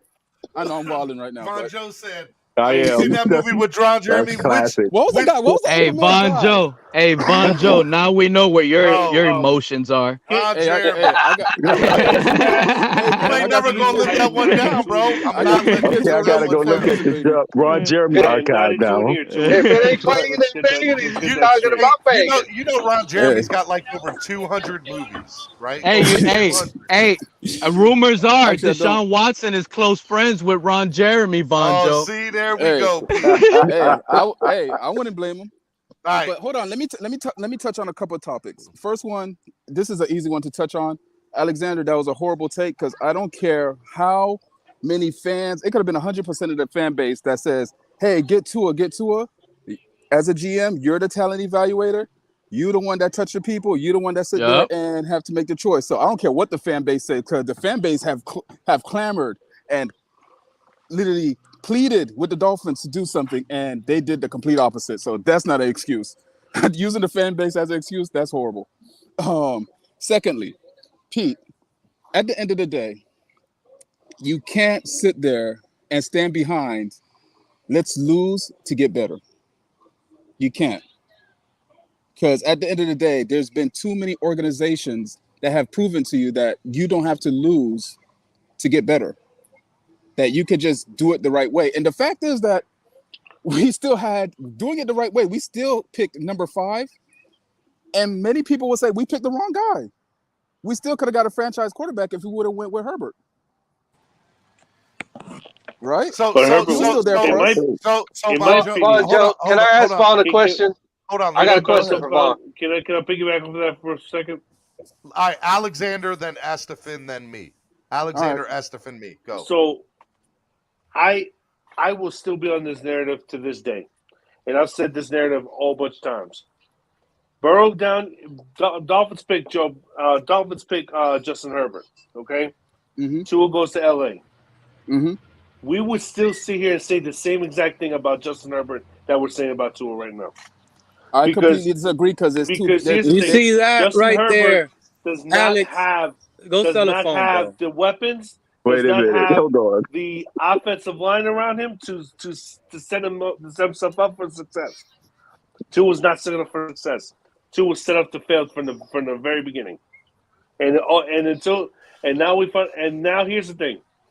We have a coach that we brought in that's going to fix this, an offensive-minded coach that's going to hopefully get him right. If not, then we move off. Then we will move off of him and go on to the next quarterback next year. Before That's somebody just else my go, take. let me just reply to Alex. First off, physical traits do play a big part on how the quarterback position is played and how it affects the overall team. Because certain quarterbacks could do certain things, right? Could stretch the field more, could do different aspects of the game, and it makes the defense more aware, right? Secondly, why people keep putting this narrative that although McDaniels says, "Hey, I came here to unlock Tua," he has shown nothing. He has put nothing in place to unlock Tua. He has put everything in. Hold on. He has put everything in place to unlock our O-line and unlock our running game. Nothing says, "Hey, I'm here to unlock Tua." Nothing. Isn't that what I said when we first hired him? Well, he hired. They're calling me the McDaniel hater. What did he unlock in Trey Lance and Jimmy G? I think Trey Lance played his best football under Mike McDaniel when he was calling the plays. I just the guy got sent back on the bench. And here's the thing. And he was worth three. Can you imagine 3 first-round draft picks? The message to is trash. I am not a Tua-neer and never will be. Fact. Let's get one thing straight. I am a season ticket holder since 2016. I've been a Dolphins fan since you were in diapers. Okay? Tua is trash. Let's get one thing straight. I can name more about the Dolphins than you can name any day of the week. I know exactly where they used to play and everything else. So you come quiz me about the Miami Dolphins and I'll shoot you at the park. Okay, what is Steven? You know what? What's up, Steven? You said you had a comment, Steven. What's up? So did Estefan go? Yeah, no, I didn't. No, I was just gonna say, Vaughn, when you said earlier to Pete, you can't mention being a winning an organization through losing. Hey, man, I got love for you, bro, but I don't think the Bengals give a damn about that right now, bro. They just played in the Super Bowl. You know what I mean? Right? Okay. Did you? Okay, I might have not heard majority, but look, I got to be honest, and I would be disingenuous if I was to act like, hey, the moral aspect of losing and all that. Look, I don't care. I don't care. Lose every game. Do it on purpose. I don't care. Do what you got to do. I want to win already. I want to go to Super Bowl. I paid $1,000 in 2019. All right. Steven. Hold on. Estevan, that's the problem. Majority of those it's called sacrifice. Majority of the teams that go tank, they're still trash now. So let me say my piece. Few things. Number one, I don't care what side of the fence you're on. Whether you are on the fence of, yes, we should have lost on purpose, whether then, no, you're disrespecting the game. I am neither one way or the other to it. What I want is my franchise to be on the same page. I got a question. Hold on. Let me finish. Which they are not, nor have they ever been. So that is the first and foremost problem with this team. It's not Brian Flores. It's not Tua Tagovailoa. It's not Chris Greer. It's Stephen Ross. Stephen Ross has yet to put somebody in place and then tell that person, you're the man, end all be all, make all the decisions. And by the way, that person also then has to make the correct decisions. You have not done that. I think you were onto something with Flores, The problem is you never backed Flores up. And Flores was never able to truly do what he wanted to do. And then also to counter, to be contradictory to that statement, but say the same thing, is that even if you didn't want to back up Flores, you should have said, okay, well, Flores is not the guy for us. Let's go out and get somebody who's willing to lose all the games. Because you easily, at any point during the interview process, could have said, we need to make sure whoever we have is going to lose on purpose. You easily could have said after the very first win, we need to pick somebody who's going to lose on purpose now. So we either fire, he's not going to listen to us. We need to let him go. Okay. And granted, you open yourself up to, hey, they fired me because I wouldn't lose on purpose, but you're in the same boat 3 years later. So again, I still say that Ross is the problem here, not Flores, not whatever. You chose to back a horse and then didn't give that horse what he needed to be successful. So how is anybody else wrong besides Ross here? There isn't. Ross is the only person that deserves blame. Exactly, Steven. Exactly. Because at the end of the day, people don't understand. You build a culture with your team. And they wanted to build a losing culture. And when you build a losing culture, guess what? You stay a losing culture. I don't even, Von Joe, that's not even my argument. That's not even my argument. My argument is if that's the route you wanted to go, I don't think Flores should have ever been your guy. Yeah, based off what you said, if they said in the interview, hey, we're gonna strip down the team, and Flores replied and said, hey, but I'm gonna win at all costs. Let me ask you guys a question. You should have never hired him. Hold on. On your point, hold on, Pete. Let me ask you guys a question. There is literally no coach that even if you say they strip down the team is going to be like, well, I'm not even going to try to win. Nobody's going to say I disagree. Nobody's and I'm sure there are coaches in the history of the NFL. Hello, there's been one that's proven that. Hugh Jackson said he took money for losses. There's only been 3. Yeah, he retracted that statement, though, Steve. There's only been 3 overall picks to ever win the Super Bowl anyways. The NFL was about to go after Hugh Jackson to take all his money. Rebuild the same way Flo did. He didn't go out there and intentionally tank the games. He went out there with a game plan every week. You guys are missing the point. First of all, Steven, you got to realize. What coach in the right mind is going to go ahead and sit there and say, yeah, I'm going to lose on purpose. Yeah. Steven, you got to realize that nobody in the history, there's only been 3 number 1 overall picks to win the Super Bowl to begin with. Guys, so you what forgot are we doing? Hugh Jackson took the money and lost on purpose. So a coach did do that. It's been done. He lied. Also, prove it. Tanking doesn't guarantee Super Bowl victories because it's only been 3 number 1 overall picks to win the Super Bowl anyway. If I'm a manager, hold on, Alexander. Crypto. I'm not even. You guys aren't. Are you guys even hearing me? I'm not even arguing that.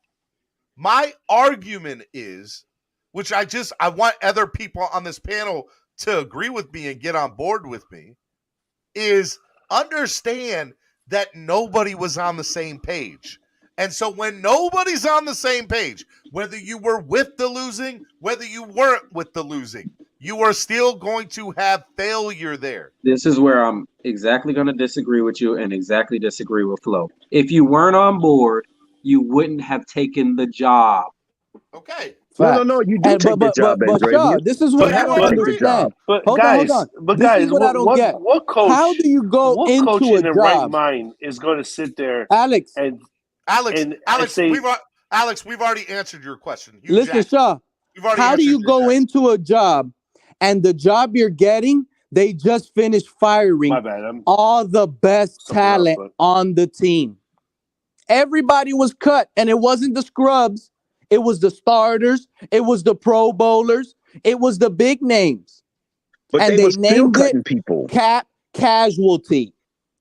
But that's BS. They were still Because cutting them throughout the season. Every year have cap problems. And every year they just transition Taysom Hill contract and they figure it out. So don't give me no cap excuse anymore with this NFL. I don't want to hear it. Okay, but do you Are you disagreeing with my point that nobody was on the same page? How can anybody argue with that logic? Steven, I think what happened was on the same page till they weren't on the same page. I agree with Andre. What Andreas just said. That's where I'm at. The team needed to be gutted. I think they interviewed Flo. You know what I mean? Told him what he wanted to hear. You know what I mean? Obviously, you're going to take. It's an NFL job. You're going to take the job. It's his dream. Yeah, but then it came with these stipulations that he didn't agree with. Which you know what I mean?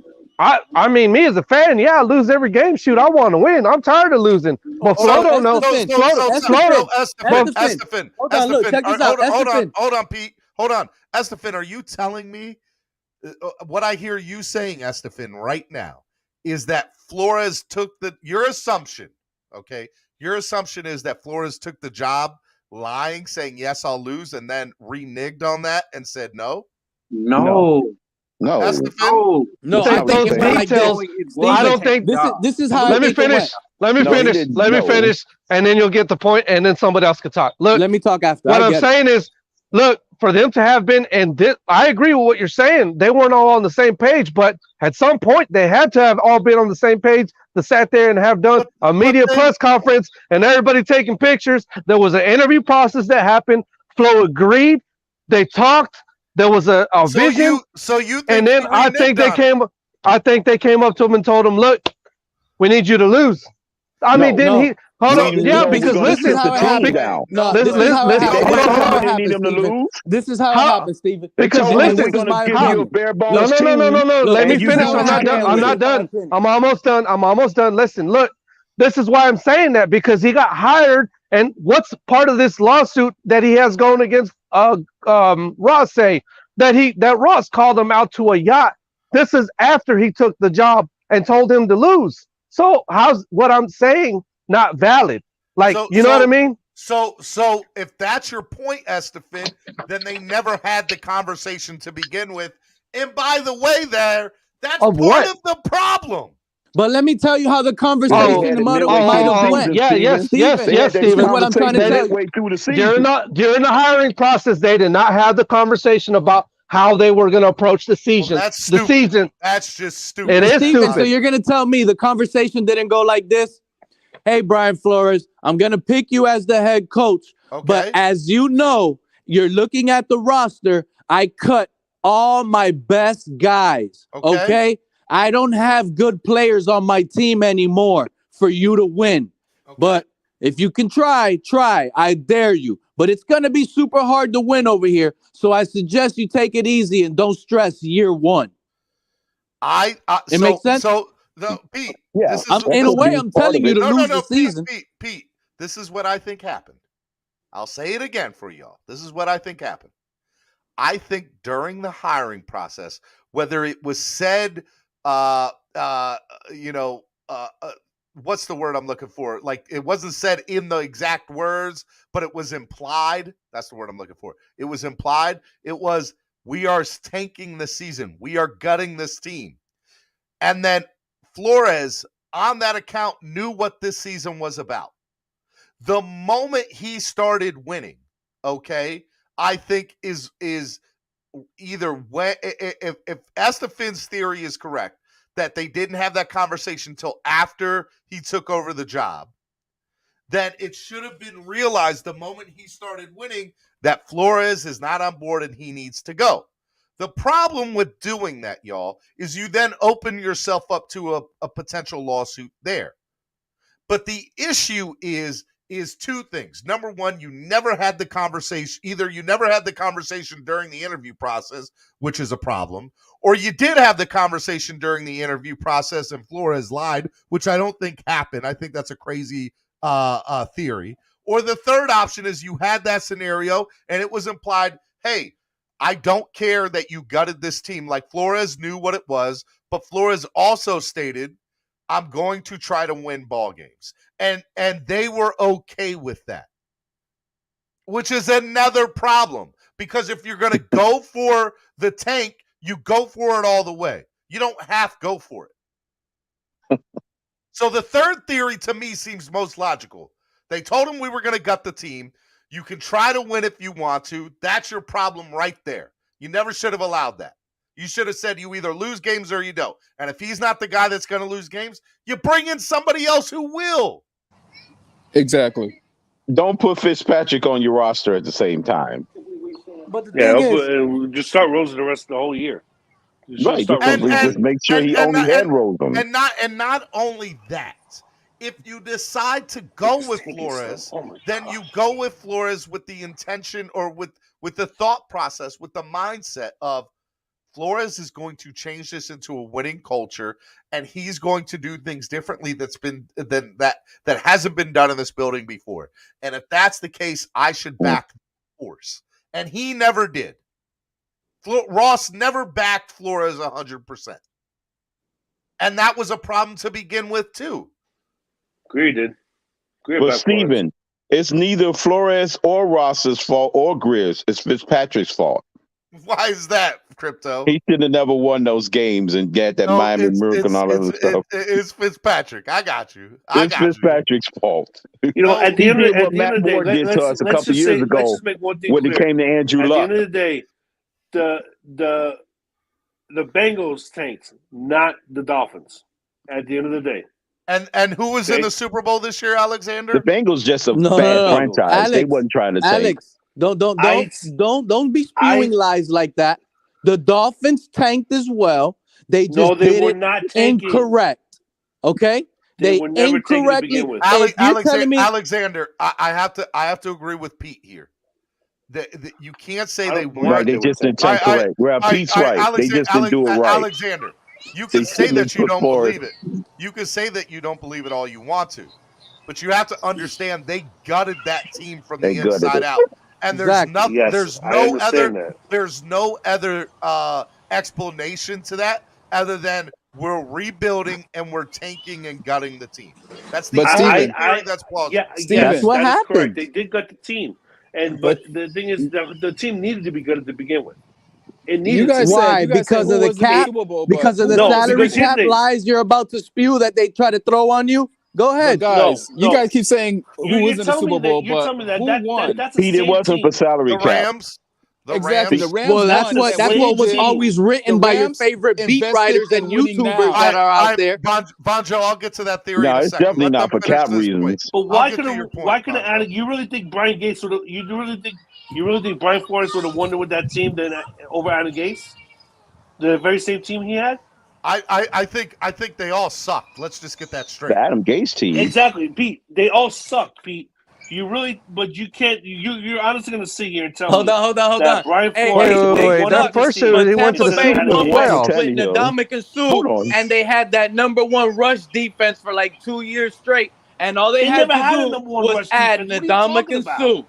All right, man. They were not #1 against the run ever. All right, hold on. All right, two things. We was top 5, top 10. Number we one, was top 5 actually. They were 16th overall against the run. Question. I think with Adam Gaze, we ran that wide. No, the year before that, Alexander, we was top 10. You're forgetting in 2016, it was the first time in team history that they allowed a 100-yard rusher in every single game that they played. That's because we had that wide games, they allowed a 100-yard rusher in Gase's first year. Yes, that's when the tank job started. Branch and I don't know about all that, but neither here or there. All right, Andrevius, and then I want to let Andrevius go, and then Cap for Life is in the back, and I want to bring on Cap after Andrevius. I literally am just here to pretty much pose a question. That's the only reason why I'm trying to chime in, because we're arguing about whether Flores tanked or not, and I just, outside of him suing Ross for it, I don't really think it matters, because I don't even think that's why he was fired. Why are we arguing about it? That's not why he was fired. Yeah, I know that. But so why are we? That's not what he. But that's not what he's saying. That's not what Flo's. Flo's actually saying that's why he got fired, bro. What are you talking about? So let me say this. How's that not relevant? Flores. I think he was a good coach. I just don't like him for the same reason Omar said it, and I said it before even Omar said it. We are fans. We want the best, and he didn't listen. We could have been in the Super Bowl. It really could have been us. Pete, that's not on No, Flo. because Jesse That's Davis on is still on Ross. the offensive line, Pete. I don't know how y'all can blame that on Flo. That's who you you should have known that's who he was. I wish I could open up the because- multiverse No, so you're y'all right. could see that And Joe Burrow Flores would and Ross knew this, Steven. You want me to know how I tell you how I know he And knew this? Dravius, that's not going to happen. Don't tell me your gas That station. will never happen on James. No, Steven. I'm saying That's I wish about I to go could. real handy right now. Remember the slogan? It was tank for Tua. Guess what Flores' slogan was? Guess what Flores' slogan was when we hired him? He is a leader. That's what it was. Just like McDaniels now, he's just only called a genius. Flores' trait was we hired him because he is a leader of men, a leader. That was his trait. What so That was. that's fine. Cap for life, go ahead. Until they Cap. told him that he wasn't. Cap, what's up, Cap? Yeah, man, I'm just I don't know, man. It's just like I know it's we got some downtime here, but I'm like with Andrevius, like at this point, like we're really arguing about semantics right now, man, because at the end of the day, we're just trying to figure out, who wanted Watson. Was it him or was it Ross? One or the other wanted Watson. That was the point. Now, my situation Well, we already know it's Ross. If he lawyered up, it takes more than a couple of wait. If you're gonna lawyer up, it takes more than a couple of weeks to lawyer up. So this has been going on for a while. So I really think this was premeditated to the point where this lingers since last season. So with that being said, we had issues about this guy buying a gambling website the same day, the same year that the bribe was done. But now Flores is saying that he was being racist as well. Has that bypassed anybody whatsoever? What do you mean? What's your question? What do you mean? What do I mean? Cap is My right. question is, if you're gonna complain about something, complain about the accusations when Kelly asked Flo about the situation with everything that's going on, and the first thing the Flores says was it's about his color. I thought the team was not involved in racist accusations, he but actually apparently did we say are. that. No, so Cap, we talked about that this morning. We already had that conversation, and so I think and some people don't agree with me. Yeah, some people don't agree with me. Some people do. But I think the overall, I'm gonna put you on mute real quick, Cap, because I'm getting a lot of feedback. I think the overall answer that we came up with, that we arrived to, is that two things can be true. A, that he is a black man and he is a leader and he talks aggressive and there are some things that he can do or say that his white counterparts would be looked at differently. For him, it would be looked at as an angry black man. For a white man, it'd be looked at, hey, he's just being an authoritative leader, or he's leading by authority, and whatever the case is. It's just like in the NFL at the combine, you hear that guy's scrappy. When you hear somebody scrappy, it usually means a white wide receiver, right? If you hear somebody he's a jet, he's made for speed. It's usually a black wide receiver. There's all of these things that you look at and you're saying, all right, these words can be construed differently when they're looked at by different people, because a white wide receiver could have the same speed that a black one does, but he's looked at as he's scrappy, he gets to the ball, he's somebody who's in there. And Steven, that's hilarious when you say that guy is scrappy. That is hilarious. Is that not right? Or am I not right or wrong about that? Like that's true. That's what I'm dying. No, the new terminology is 411. So I gotta take. Hold on. I think Christian McCaffrey lost the Heisman Trophy. Let me finish by saying this. I'll finish by saying this. I think somebody's in the car. All right. I'll finish by saying this. I think that he has a point, and that there's truth in the fact that race played a role in it. But I will also say that in that same building, you had another person of authority who was a person of color, and Chris Greer, and he never had that problem. So when you have two of the same people, then it goes into, sir, you just could not get along with some people. You had a problem like that. Then it doesn't come down to color. It comes down to, hey, you have another person who's there who's not dealing with these issues. Hold on, Steven. On that note, because I put this in the comment, in corporate America, I learned this early that your skin folk is not always your kinfolk. That's true. All right, because they're the same color as you, that don't mean they got the same vibe. But what I'm not, sometimes they're the worst ones. Von Joe, what I'm not For all we know, Greer's Carlton.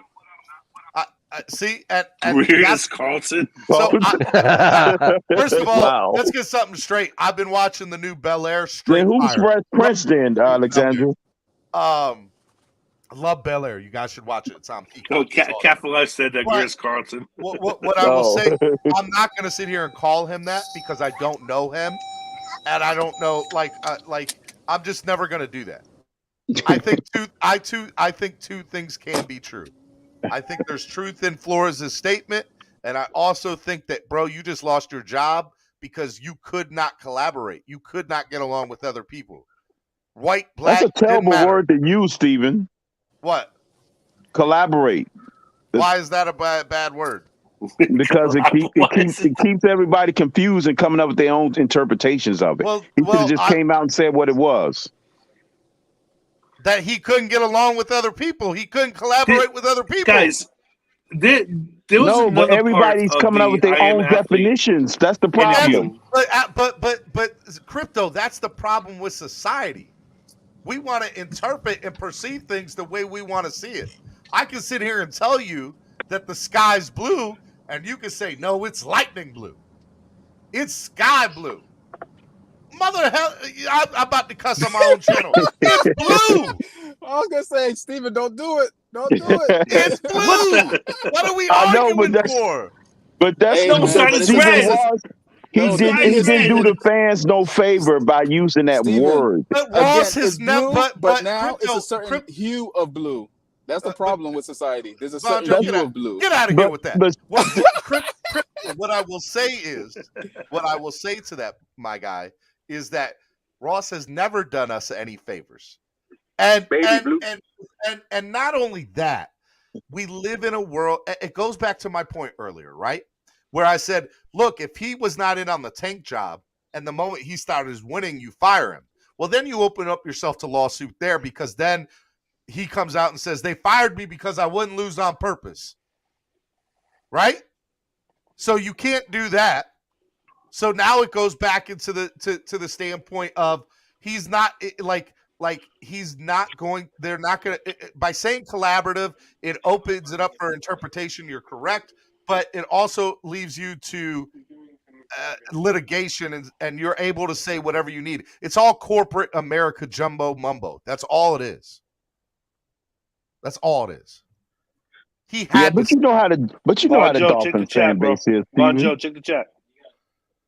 Say what, crypto? I say, you know how the Dolphins fan base is. They chop at the bit at every little thing they want to interpret the way they want to interpret. But didn't Brandon Marshall say that football is a microcosm of society? It is. And fan base is just like that. Yeah. Another narrative that they brought up was the quarterback position. Alexander, I'm not arguing with you about Tua. You like Tua, Alexander. No. It's not about Tua. It's not about Tua. They said almost. I forget what it was, but they said that these days that it's okay for that it's a problem that we're calling Lamar Jackson the athlete instead of a quarterback. I just said that a few minutes ago, and I just said that a minute ago too. Scrappy. A white wide receiver is scrappy. Yeah, they Lamar call Omar an athlete. They don't call him a quarterback. Yeah. I don't know. In my opinion, but here's the thing. But Alexander, hold on, Alexander. Well, you can credit that to Big O and his shenanigans. No, that's not even a Big O thing. That's people been doing that for years. Yeah. Mel Kiper's been doing that on the. No, I'm talking about calling him an athlete. Hey, Steven, I think I got to speak for some white folks. Is there such a thing, y'all? Because I got to be honest, I think Christian McCaffrey should have won the Heisman, but I thought he lost it because he was a white running back. Is there such a thing as reverse standards? You know what I mean? Like you would expect a running back with those numbers to be black. You know what I mean? See, that's just McCaffrey that's a racist comment. Yeah, that is a racist comment. No, not really. I know that's not what you meant by it, but it is. No. Yeah. Because if you look at McCaffrey's numbers, he should have clearly won the Heisman Trophy. But I was like, racist. Yeah, how's that racist?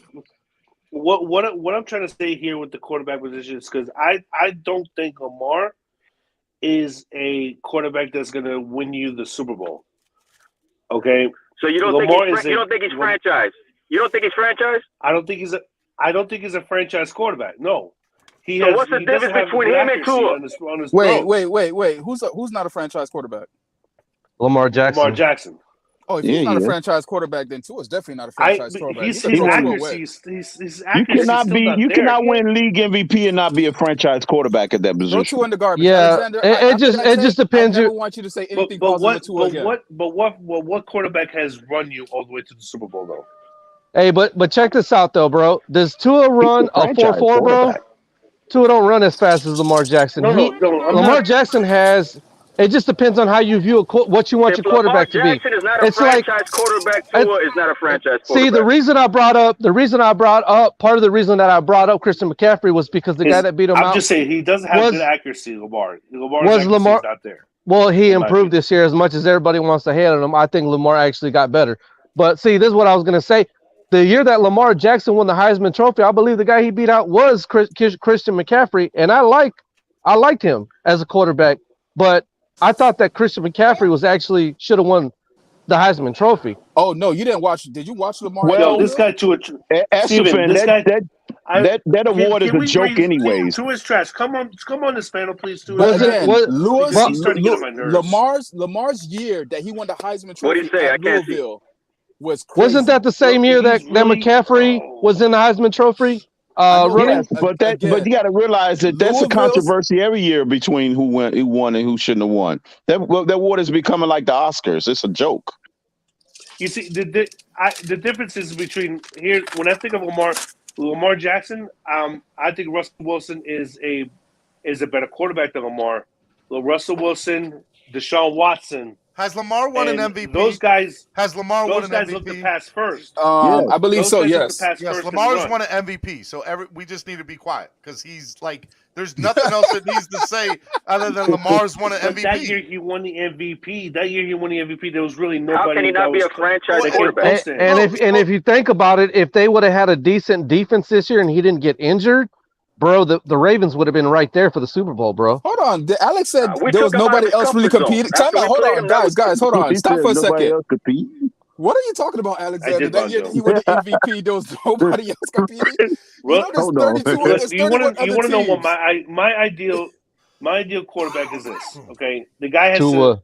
If he wears the number 1. He has to have. He has crosses under his eyeballs. In the pocket. He has to have good accuracy. He has to have excellent arm strength and excellent accuracy.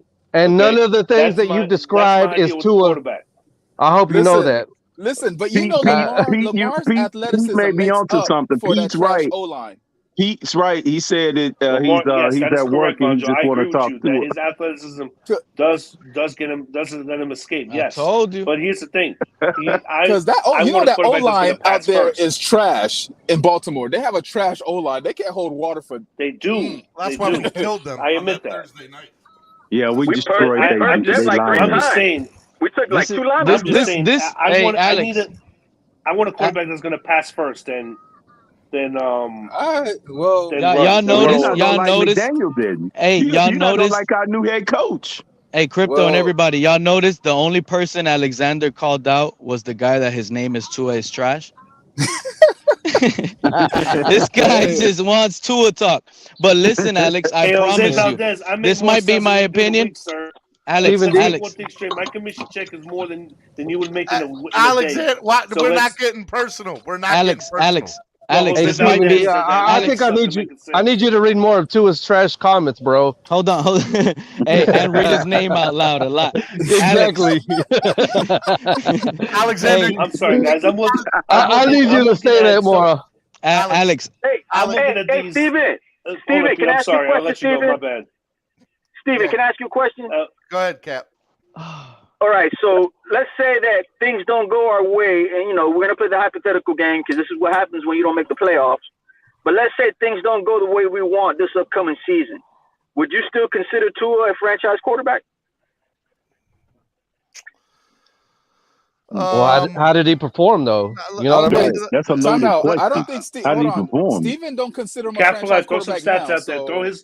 Throw his final stats. I think so 5,900 passing yards, Average 66 touchdowns, longest 3 pass 4 yards. interceptions.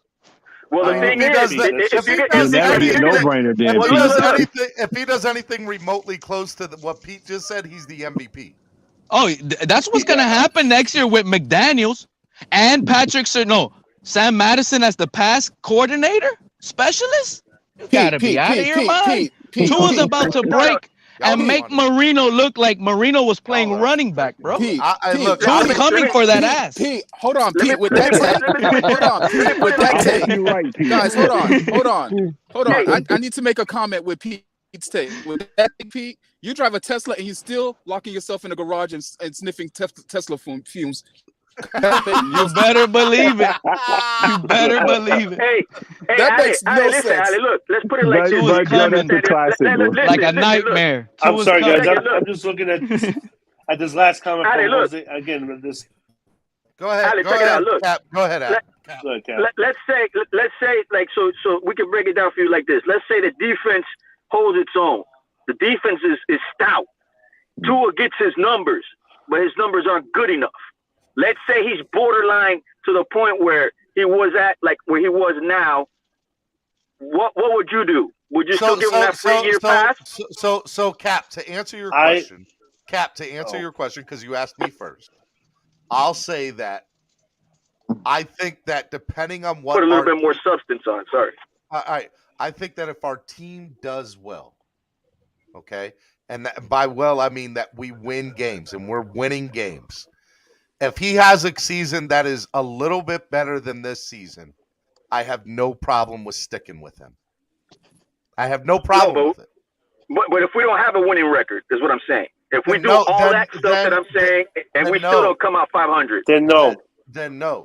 I will be okay. You guys have to. Okay. It's a first-year head coach, new offensive coordinators. It's a reset on the offense. It's not going to be Tua. You know he's not going to learn the playbook very fast. He's going to learn it by playoff time. So he automatically gets another year after this. Yeah, he don't have to make the playoffs, but that's when he'll finally learn. Like you guys didn't get that report. We saw Tua working out video. And shout out to Esther. He pointed it out. Burrow is working out in silence, but we're getting workout videos working with out Tua. trash. Tua's working out already, guys. It's coming. Okay, that left arm of God is coming. Don't give me that. Hold on. Pete, he's doing one. Let me answer, Cap. He's doing one-arm push-ups. Let me answer, Cap. That pink is getting swole. I got what I'm about to say. One-arm push-ups. Okay, I am okay. You're getting hyped, You're getting hyped, Alex. I am okay with us moving on from Tua next season. I'm fine with that. But Alex, I got a question. To grab another quarterback for you. I'll be willing to trade for another quarterback to bring in of Tua working out to bring in the starter. So what baffles me. I got a serious question for Alex. Wait. Let me. Okay, so with that being said, let me end it with this, Alex. With that being said, what baffles me and what contemplates me is how do we get to this guy being a franchise quarterback? So all of a sudden, with what you're saying and with what other people are saying as well, if he doesn't produce, then that's it. We got to move on. So how do you move on from a franchise quarterback in that time frame? That's what throws me off, because some people are saying he's franchise, but if he doesn't surpass the test, he shouldn't be on this team. Cap, all Tua had to do. Franchise. Tua is definitely franchise. He gets one more year because he's still under the 4-year contract with the minimum of a rookie contract. Alex, I got a serious question for you, buddy. Really, Alex? Are you? But how about Flores' 2 years that he had left, Alex? You don't pick up his 5th-year option. You don't pick up his 5th-year option. By default. But Flores had 2 years left on his contract, Alex. Alex, I got a serious question for you, bro. Are you hyped? Are you hyped? Did you see those videos, bro? Are you hyped? I just need to know. Rosen had 3 years left on his contract. I'm not going to be hyped just because I see a Tua workout. Come on now. Good, thank God. I'm not going to be hyped for that. You didn't see him do a one-arm push-up clap? That guy did a one-arm clap push-up. They have. Hey, his The peak Dolphins against have good You know, PR, man. They all good, these man. all these narratives out there, especially people coming after me, especially in the comment section about how I'm a Tunia first, I'm a Dolphin fan second. It's you're wrong on that. I'm always going to be a Dolphins fan first. I spend money every year since 2016 to see this team by the way, lose. so hold Yeah, on, but Alexander. you're Nobody's falling. questioning. You're a Homer fan, Alex. That's No, the not thing. you, not you guys. Yeah, I'm not talking about you guys. nobody's and I personally don't think anybody's questioning you about that. This guy to his trash comes out to me, call me a Tuinier. But you are. But Alex, I love you. You are. You are a Tuinier. I'll say it to your face, bro. You are, bro. You I'm are sorry a to tell you. I'm a Dolphin. Can we have a segment here? Can we have a segment here? Can we have a segment? Let's start name dropping all Tuiniers. No, we're not going to do that. But Alex, remember, two things can be true. Stephen D. You can be a Dolphins fan, and you can be a Tuinier. Andrevius is a Dolphins fan and a Tuinier. Yep. You, sir, are a Dolphins fan and a Tuinier. Okay? I love you guys. I'm just matter of fact, here he is. What's up? Steven, What's up, Tuinier? Steven, first of all, I had told stepped away for a second, but I ain't gonna let y'all jump Alex. That's what y'all not gonna do. Y'all ain't gonna jump my man. That's first and foremost. That's my man. Steven, this thing's going on Steven. Steven, I told you a while ago that I was never on board with them drafting Tua. I was never on board. Alex. Again, we're just. We don't believe that. Alex, you defend Tua more than anybody I know. We don't believe that because I still think the kid has not been given a fair shake. You believe in him, and there's nothing wrong with that. do. I'm not. Nothing wrong with that, man. And I gotta be honest. You're gonna get crap for it. You're gonna get crap for it. You're gonna get crap for it. But I'm not gonna blame you for it. I got bashed from all my friends left and right. Let him. I said that Ryan Tannehill was better than Andrew Luck. Hey, Alexander. You know what the best part about you are? You is if you're right, you get to point the finger and say, I was right all along. Can't nobody ever call you out on that, and you can go back and say it. And if you're wrong, guess what? You're still a Dolphins fan at the end of the day. You know what I'm saying? Like you're in a no-lose scenario. Yeah, you gotta understand too. What we're arguing about is not a big deal either. Somebody like Estefan and Pete, they're in a lose scenario because if they're wrong about Tua, and they end up being in the wrong about that, then they got to eat crow. Hey, listen to what I'm telling you. Hey, you're right about that. That's one thing that Steve. Yeah, but you don't understand what Pete's about to tell you. My take. Go ahead, Pete, and tell him because I'm pretty sure he's going to say exactly what I was about to say. This is the thing. Tua. I just wanted to troll Pete and Esther. It's all right. It's all right. Because, listen. Tua time is over, bro. But go ahead, Esther. Steven, I will literally promise you, I will sit there and eat crow. I will sit there and put barbecue on that crow. I will deep fry that crow if Tua becomes the guy. Okay? I will tempura that crow. I will stir fry it. I will hunt a crow. I will. Listen, I will eat crow. I will suffer. Look, I will suffer. I will come. The only thing close to a bird. Hold on. Bonjo, you're gonna dive into the stereotype. You're gonna deep fry it. Don't dive into the stereotype for that, bro. Don't do that. Don't be that guy, Bonjo. Okay? Don't be that guy. You're gonna Estefan. I'll eat the crow, but it needs to be marinated. And then when I get to South Beach, when I get to South Beach, I'll eat it in front of everybody off of J-Lo, bro. That's the only way I'm gonna do it. No, listen. No, but I want to be wrong. That's what y'all don't get. Yeah, I'm okay with being wrong, man. I mean, level 2 noob is trolling you, Alex, but it is funny. Nope, rest of the fan base took a vote. Alex is out. We're sending him to the Lions for a fan to be named later. Hey, level 2, the biggest crypto message about that super chat, and shout out to Level New, is that's where Tua's gonna go, to Detroit in that dome. Hey, that's where he's going. What's up, Shake? What's going on? How y'all Shake doing? Money, man. I need you to defend me, bro. Come on. And that's a perfect take. That man came in with a Deshaun Watson picture. You think he's gonna defend you, buddy? Hold on. You remember at one point, everybody was saying that Tua would be perfect in Pittsburgh. And I'm like, what are y'all smoking? Y'all did not see him in Tennessee? Because last time I checked, Pittsburgh do not play in a dome. And that weather is horrible. That is brutal. Yeah, he went Guys, Tua ain't going to Pittsburgh. Hey, real quick, that's not a good city for him. let me interrupt. That's you not a guys. good city for him. Let me interrupt real quick. Miami Sports Music's #1 Miami fan morning show. Clap Blockers. We're about to do. Whatchamacallit? We're about to do final thoughts of the day here. I'm gonna let Shake Money go here in a second. Joe, did you go in the hold on, man. chat? Hold on, Alex. Sorry. You said Shake Money. He was ready. Hey, I'm gonna let Shake Money go here in a second. Want to remind you guys, hit that like button if you haven't hit it already. Donate to the channel, help the channel grow, and share, man. Share this link. Let people know about the show today. Only averaging like 85, 90 people today. Come on, let's go. We were hitting 200s a couple weeks ago when all the craziness was going down. Let's go. With you people, bro? What's wrong with y'all? Hit the like button and share. Okay, Shake Money. What's up, buddy? Go ahead. All right, 3 things. I'm gonna get into two non-serious, and the last one will be serious. Number 1, is it me or does Big O look like Ron Jeremy? Speaking of Ron Jeremy, see, we're not going.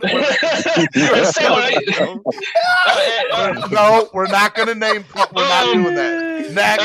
Number two. Oh God. I'm very hyped because I saw Noah and Austin Jackson throw a medicine ball against the wall. So I'm hyped about that. And 3, have you noticed? But no, the serious thing is what you were saying about Scrappy White, whatever. Yeah. Have you noticed that whenever whatever title it is, if there's an adjective in front of it, that means there's not enough of it. Like white rappers, black head coaches, women referees. Have you noticed whenever they have to put an adjective on a certain title, that means Do you the want to know why? opposite.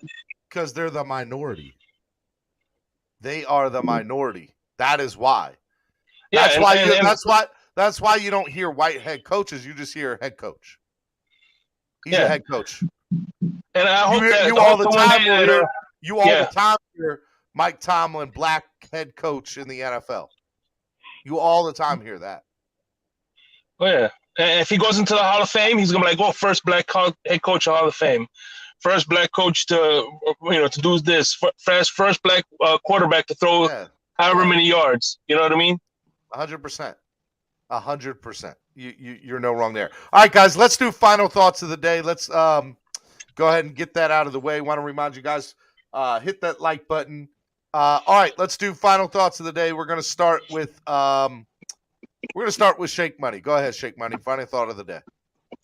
I don't know, man. I enjoyed this panel today. And by the way, Crypto and Pete should get a show together. Crypto and Pete. Oh my goodness, bro, that would be crazy. Yes, I would love it. That'll be a great show. Shake Money, I appreciate all of you guys, man. I really do. And I'm going to go next, by the way, Steven. Shout out to your show, Steven. I love what you do here. Shout out to Miami Sports Music. Shout out to Solo D. Keep dropping those tracks, baby. Fins up all the way. And my last thing that I want to say here that I never got to finish my point, because when I get halfway, it just makes the hair on some of the back of your necks crawl up. My main thing is, I know it sucks we lost a good coach. Coach Flores was a hell of a coach. He stood for what he believed in winning, and that's what we want. We didn't want to win that first year, but he did. Great job, Coach Flores. But look where we're at now. I want to thank you for putting us at the bottom of the purgatory of the East and having one of the worst quarterbacks in the division again, and having us again in the quarterback conversation just 3 years after taking one in the 5th top 5. We're back at it again, and already with a new coach, and we are become the Miami laughing stocks of the league. Okay, I am not happy as a fan, but I love my team. I just want to sit here and say Flores is a big cause of all of this, and I don't get the apologists, but at the end of the day, what he's fighting for, the cause that he is fighting for, That is very important, whether you guys want to believe in it or not. And you have to respect that man by all angles in that nature. We don't have to like him as what he did as a fan in 2019. That's why I don't like him. But at the end of the day, what he did as a coach in Miami and what he's standing for, I do believe in. And shout out to Coach Flores, man. I just want to let that and put that out there. But again, we should have been watching Joe Burrow in a uniform, playing in the Super Bowl, and we would have beat Matthew Stafford. X would have got a pick 6. Have a good day, y'all. Thank you, man. Be good, Pete. Appreciate it. Right. Yep. Cocaine's one hell of a drug, man. Cocaine's one hell of a drug. Unity. Oh man, I want to say it, but I don't want to pay the swear jar. No. Don't do Charlie it. Murphy. Charlie Murphy. Okay, all right. Who's next? Let's go with Cap for Life. Cap for Life. Final thought of the day. Yeah, thanks a lot, Steven, man. And yeah, man, just everybody just relax, take a chill pill. This is what happens when you don't make the playoffs. We start talking craziness. But the one thing I want to leave you with is this train that I'm trying to compact with people, this train that needs to be formed, this train that needs to start moving, the Kenneth Walker train. I feel it's necessary for us to just once and for all get that bell cow. And Kenneth Walker is that bell cow. Have a good day, everyone. Be easy, buddy. Good one. Guys, I want to remind you all, too, tonight we're going to have the Miami Sports Music Power Hour at 8 p.m. So we will be on. Jamie Bahamas won't be there, so I'm a special guest. Come on. But Cameron and Solo D and myself, along with the special guest, will be there tonight for the Miami Sports Music Power Hour. Steven, quick question.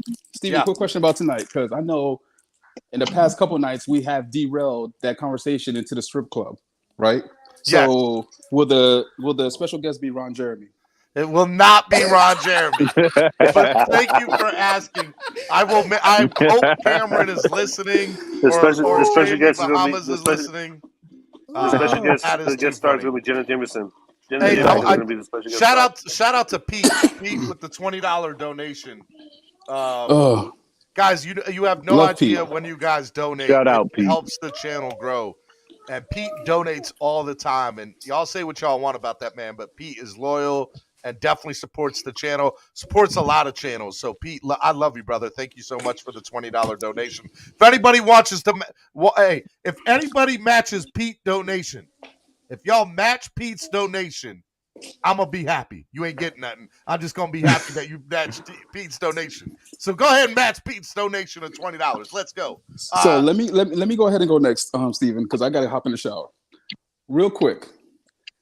Listen, first off, love your show. Love everything you do. Miami Sports Music. I am sitting there and putting into the universe, Steven, that you will continue to grow and prosper and will do great things in the future and more things to come. Because, again, your message of positivity and mental health is always a great one. Second take. I keep saying this. I'm not looking for Tua to take that huge leap. I keep saying this, and I've been saying it on every platform. This is my square that I'm standing on, and that's there you go. Austin Jackson is going to be our top lineman next year. Boom. I am out. The Austin Jackson train has left the station. Get on board. Get out of here, Bonjo. I'll go next. Go ahead, Estefan. Look, you can't label me a Tua hater because all I've spoken as far as my concerns with that player is facts. That's it. I don't have a profile name that says Tua is trash, so I'm not a hater. I'm waiting for him to come around. You know what I mean? I've constantly waited for him to come around, and that's where I'm at. The last thing I'll say is Stephen D did the biggest flip-flop today when he finally admitted that MJ was the GOAT, bro. It's not that hard. I did, bro. You finally saw with your own eyes. I could not deny the fact that the man was in LeBron's city and got. It wasn't just remotely bigger. It was significant. It's not even just that. It's what he did to that franchise while he was a player. He straight up tormented the Cavs, bro. So, I mean, all I got to say is, look, and when you talk LeBron, he's a really good player. This is for all the Brown fans. But you can't sit here and talk LeBron and not mention Stephen Curry, bro. That dude does it all. Change the game, bro. hitting three from anywhere. Yeah, You cannot talk this era that man can hit any shot from any part of the court. Right. And as far as debate, bro, look, for me, I've always said it's MJ and then everybody else. Then you can start talking and debating LeBron, Curry, It's Kobe. MJ, it's MJ, then LeBron, and then it's everybody. No.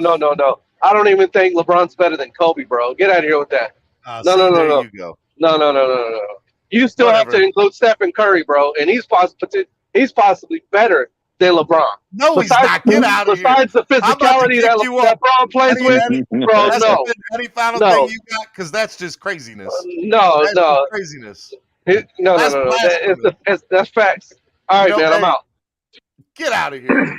LeBron, Steph Curry's better than LeBron. Get out of here. That argument. Oh my goodness. I love It's Kobe. basically R.I.P. Kobe. But yes, I'm. All right, Alexander. Yeah. Final thought of the day, Alexander. Steve, just want to say thank you for having me on. Shout out to you, your family, and MSM as well. You guys do. You're awesome. You're the GOAT of everything here. Thank you very much again, and let's just hope that we can move on from this and finally get back to talking free agency and draft.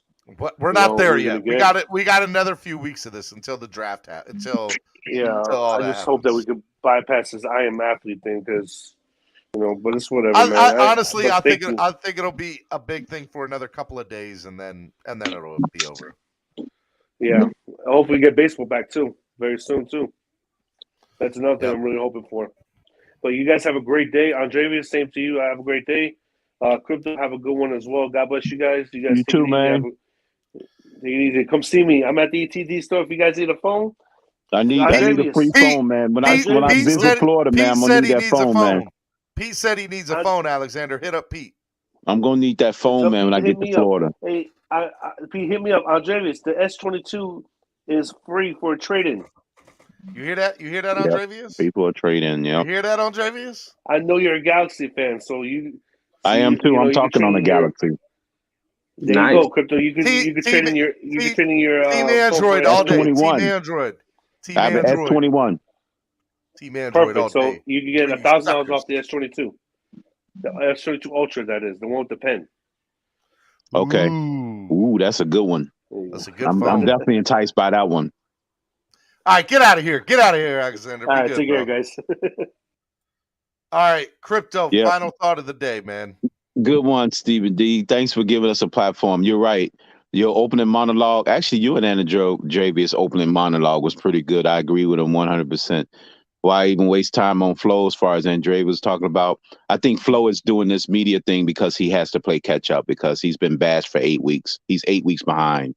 That's what I had to say about that. He's only doing it because he has to play catch up. And then as far as what you were talking about, Stephen D., you're right. The management wanted to tank, but Flo didn't. Both of them are true.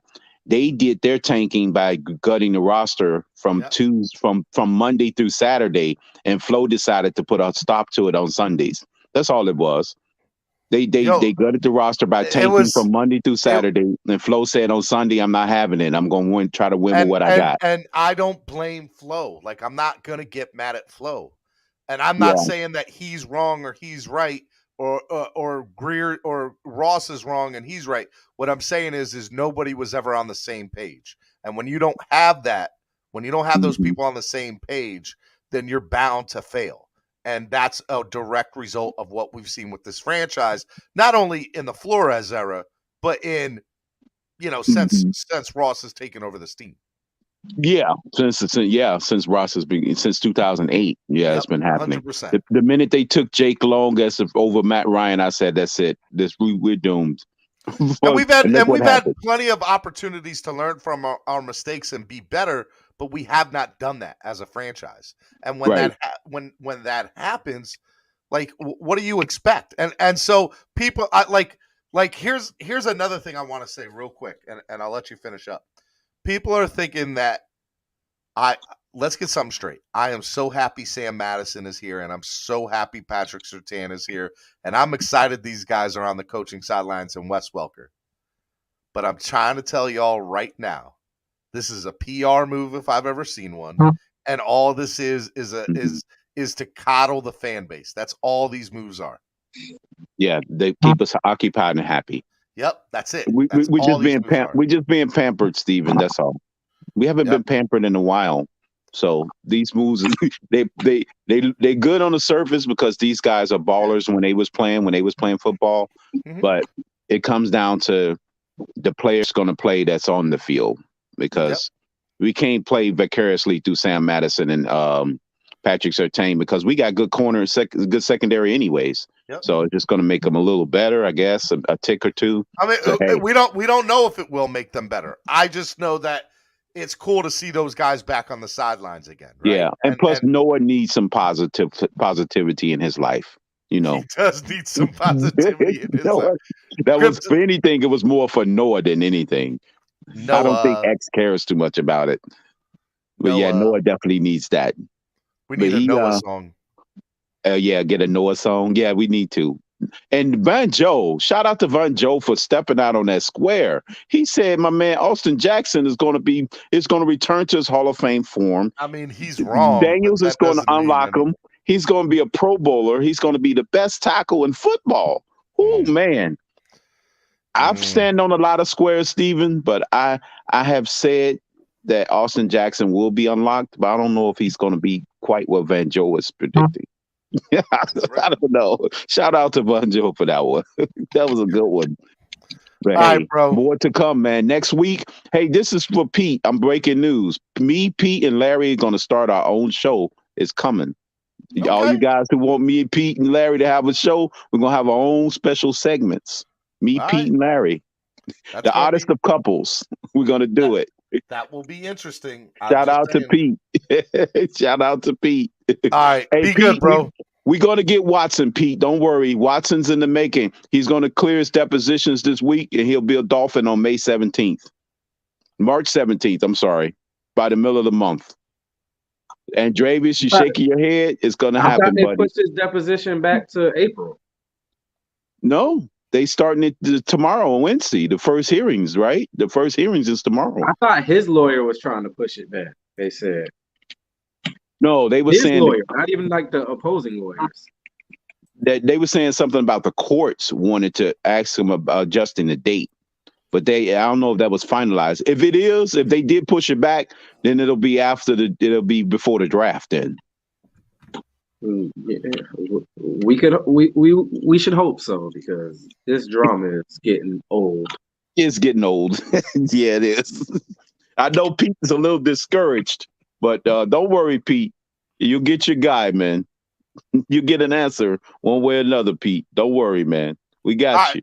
All right, man. Let me let you go, bro. Be good, bro. All right.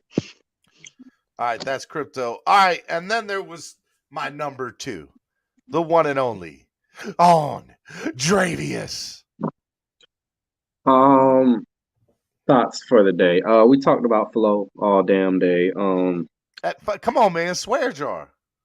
Yeah, I know. You owe a few dollars to the swear jar today, at least. I got you. Hold it. Flo, I mean, how do I say this without sounding like I don't believe him? I just feel like right message, wrong messenger. I think back on the Cap situation.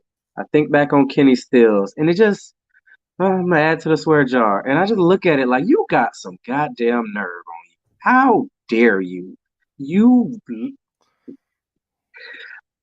Sometimes we look at black people as black people a certain way, and then when things don't go their way and they try to use race, it's like, what? But where was that energy when it? I'm gonna leave it alone. Flo is a joke to me in that way. But I believe in the cause. I just believe it's the wrong guy to lead this cause personally. Yeah. I don't think he got fired because he wouldn't tank. I think if we went to the playoffs this year, he wouldn't have got fired. So I don't even know why he's holding on to that. He got fired because well, they probably already didn't like him, but they weren't going to fire him if he went to the playoffs. They just weren't. You can't convince me of that. Mm-hmm. He finally had expectations, and he underachieved. It's simple as that. Nobody holds the first year against him. Everybody praised him. They acted like he was a god that first year for winning 5 games. I mean, We all honestly, it was impressive, right? Like it was the worst constructed roster in NFL history, and he still won with it. It's impressive. I'm never going to be impressed with 5 wins. Sorry, man. I'm sorry for not praising the world for 5 wins. It's never. Was it more than we expected to win? Yes, but I'm not impressed by 5 wins. How are you impressed by 5 wins? It's like y'all acting like we was knocking on the door of the playoffs that year or something. But whatever. Anyways, hopefully it all goes well for Flo. I don't wish no bad on the guy. Hopefully he has a successful future career. Hopefully things work out for him in Pittsburgh, and maybe he'll get another head coaching opportunity soon. I just think he's my flawed. wife. You want to hear what my wife's theory is about that? She thinks, and I think it's a decent theory. So there were rumors this year in the press in Pittsburgh that they were going to get rid of Tomlin, that they were thinking about restarting with him, right? And if Tomlin has another bad year, she thinks that Flores could be next in line to take over the Pittsburgh job, which would be very interesting. Very interesting. I think it's a theory. I don't necessarily agree with it, but I thought she made a weird point, right? Like it was, you go there. Tomlin is really good friends with Flo. They have a good relationship.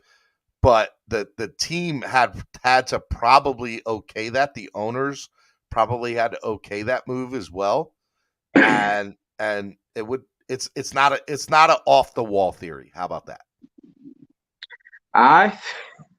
Now I'm gonna double down on the theory that if Tomlin gets fired because he has a down year next year. Yeah, black coaches don't got no leash in the NFL because what do we always say about the Steelers? They're a very competent organization and they don't get rid of coaches. Coaches go out on their own terms in Pittsburgh. Yep. If you hold it against this black man for having one down year, get rid of him because of it. Kind of they were proves talking everything about right. it this year, and had he had not made the playoffs, they might have done it. Yeah, I'm pretty sure Cowher had some down years when he was the Steelers coach. So I'm not saying he didn't. And we all and look, everybody wants to say the exception to the rule, right? What's the exception to the rule? The black man, apparently. No. The exception to that rule is Cincinnati's Marvin Lewis back in the day. That he had. Oh yeah, he is definitely an exception because that was mediocre. The man. I had no idea how that man kept his job for as long as he did. Well, because he went to the playoffs every now and then, and the Bengals were losers. But they never won. They never won. Did we expect them to win? No, I mean, look, they had some really good teams in those years, man. Chad Ochocinco played on some really good Carson Palmer. Like, there were some really good Cincinnati Bengals teams. But they never could win in the playoffs, ever. I guess. I mean, I don't think Marvin Lewis is that bad in Cincinnati, personally. I just think, him never winning a playoff game. That should be held against him. But if your wife's theory is true, I mean, I guess they would be replacing him with another black coach, but so that I'm not saying that it's going to happen. And she's not saying that it is, but she put 2 and 2 together and she's like, ownership would have had to sign off on this deal, which I agree that they would have. And it's not out of the realm of possibility that they have, because they want an indoor firsthand experience to see how he is with players and what he's like. And he would be a viable, replaceable candidate for Tomlin. And I'm like, that's interesting, because they were talking about it this year. So I hear you. I don't know. That is interesting, but I will never forgive Flo for what he did to Kenny Stills, and I will not allow him to act like he's some black martyr on my watch, because when there was black martyring going on, he seemed like the Antichrist. Sorry to say it. That's a pretty hefty accusation. I'm black. I can say that. Oh, hey, shout out to Chris Delakis. He says, I'm on lunch from the bar exam and you guys are still going. Shout out to Kristalakis. Kristalakis passed the bar, baby. I hope you're doing Pass well. the bar, baby. We need representation on Miami sports music, so you need When to I be get in our trouble, lawyer. I'm gonna call you, Kristalakis. Good luck, man. I hope you pass the bar, bro. Like, I hope you studied hard and just didn't just listen to my show for weeks, because I know you did. Although somebody else was taking an exam, I think it was who was taking an exam and said that I remember that. I just don't remember who. Yeah, they said that they had taken, they were taking an exam while Midterm or listening. something. Yeah, midterm or something, and they scored and they passed. This got an 80. See, I remember stuff. I just don't remember who it was. But Good look, all right, man, be good. I will see you tomorrow. Be good. All right, Roach was taking it. That's what they said. Roach was. Even Kristalakis remember. See? Miami Sports Music's #1 Miami fan morning show, Clap Lockers. I am your host, Stephen D. Super excited to be hanging out with y'all today. This was a lot of fun. I really, really enjoyed hanging out with y'all. Look, this was great. I want to remind you all to hit that like button, share, donate to the channel. If you owe money to the swear jar, pay up. Pay up. Yeah, make sure you guys do that. Also, want to remind you all tonight at 8 o'clock, it's going to be me and Cameron at the moment.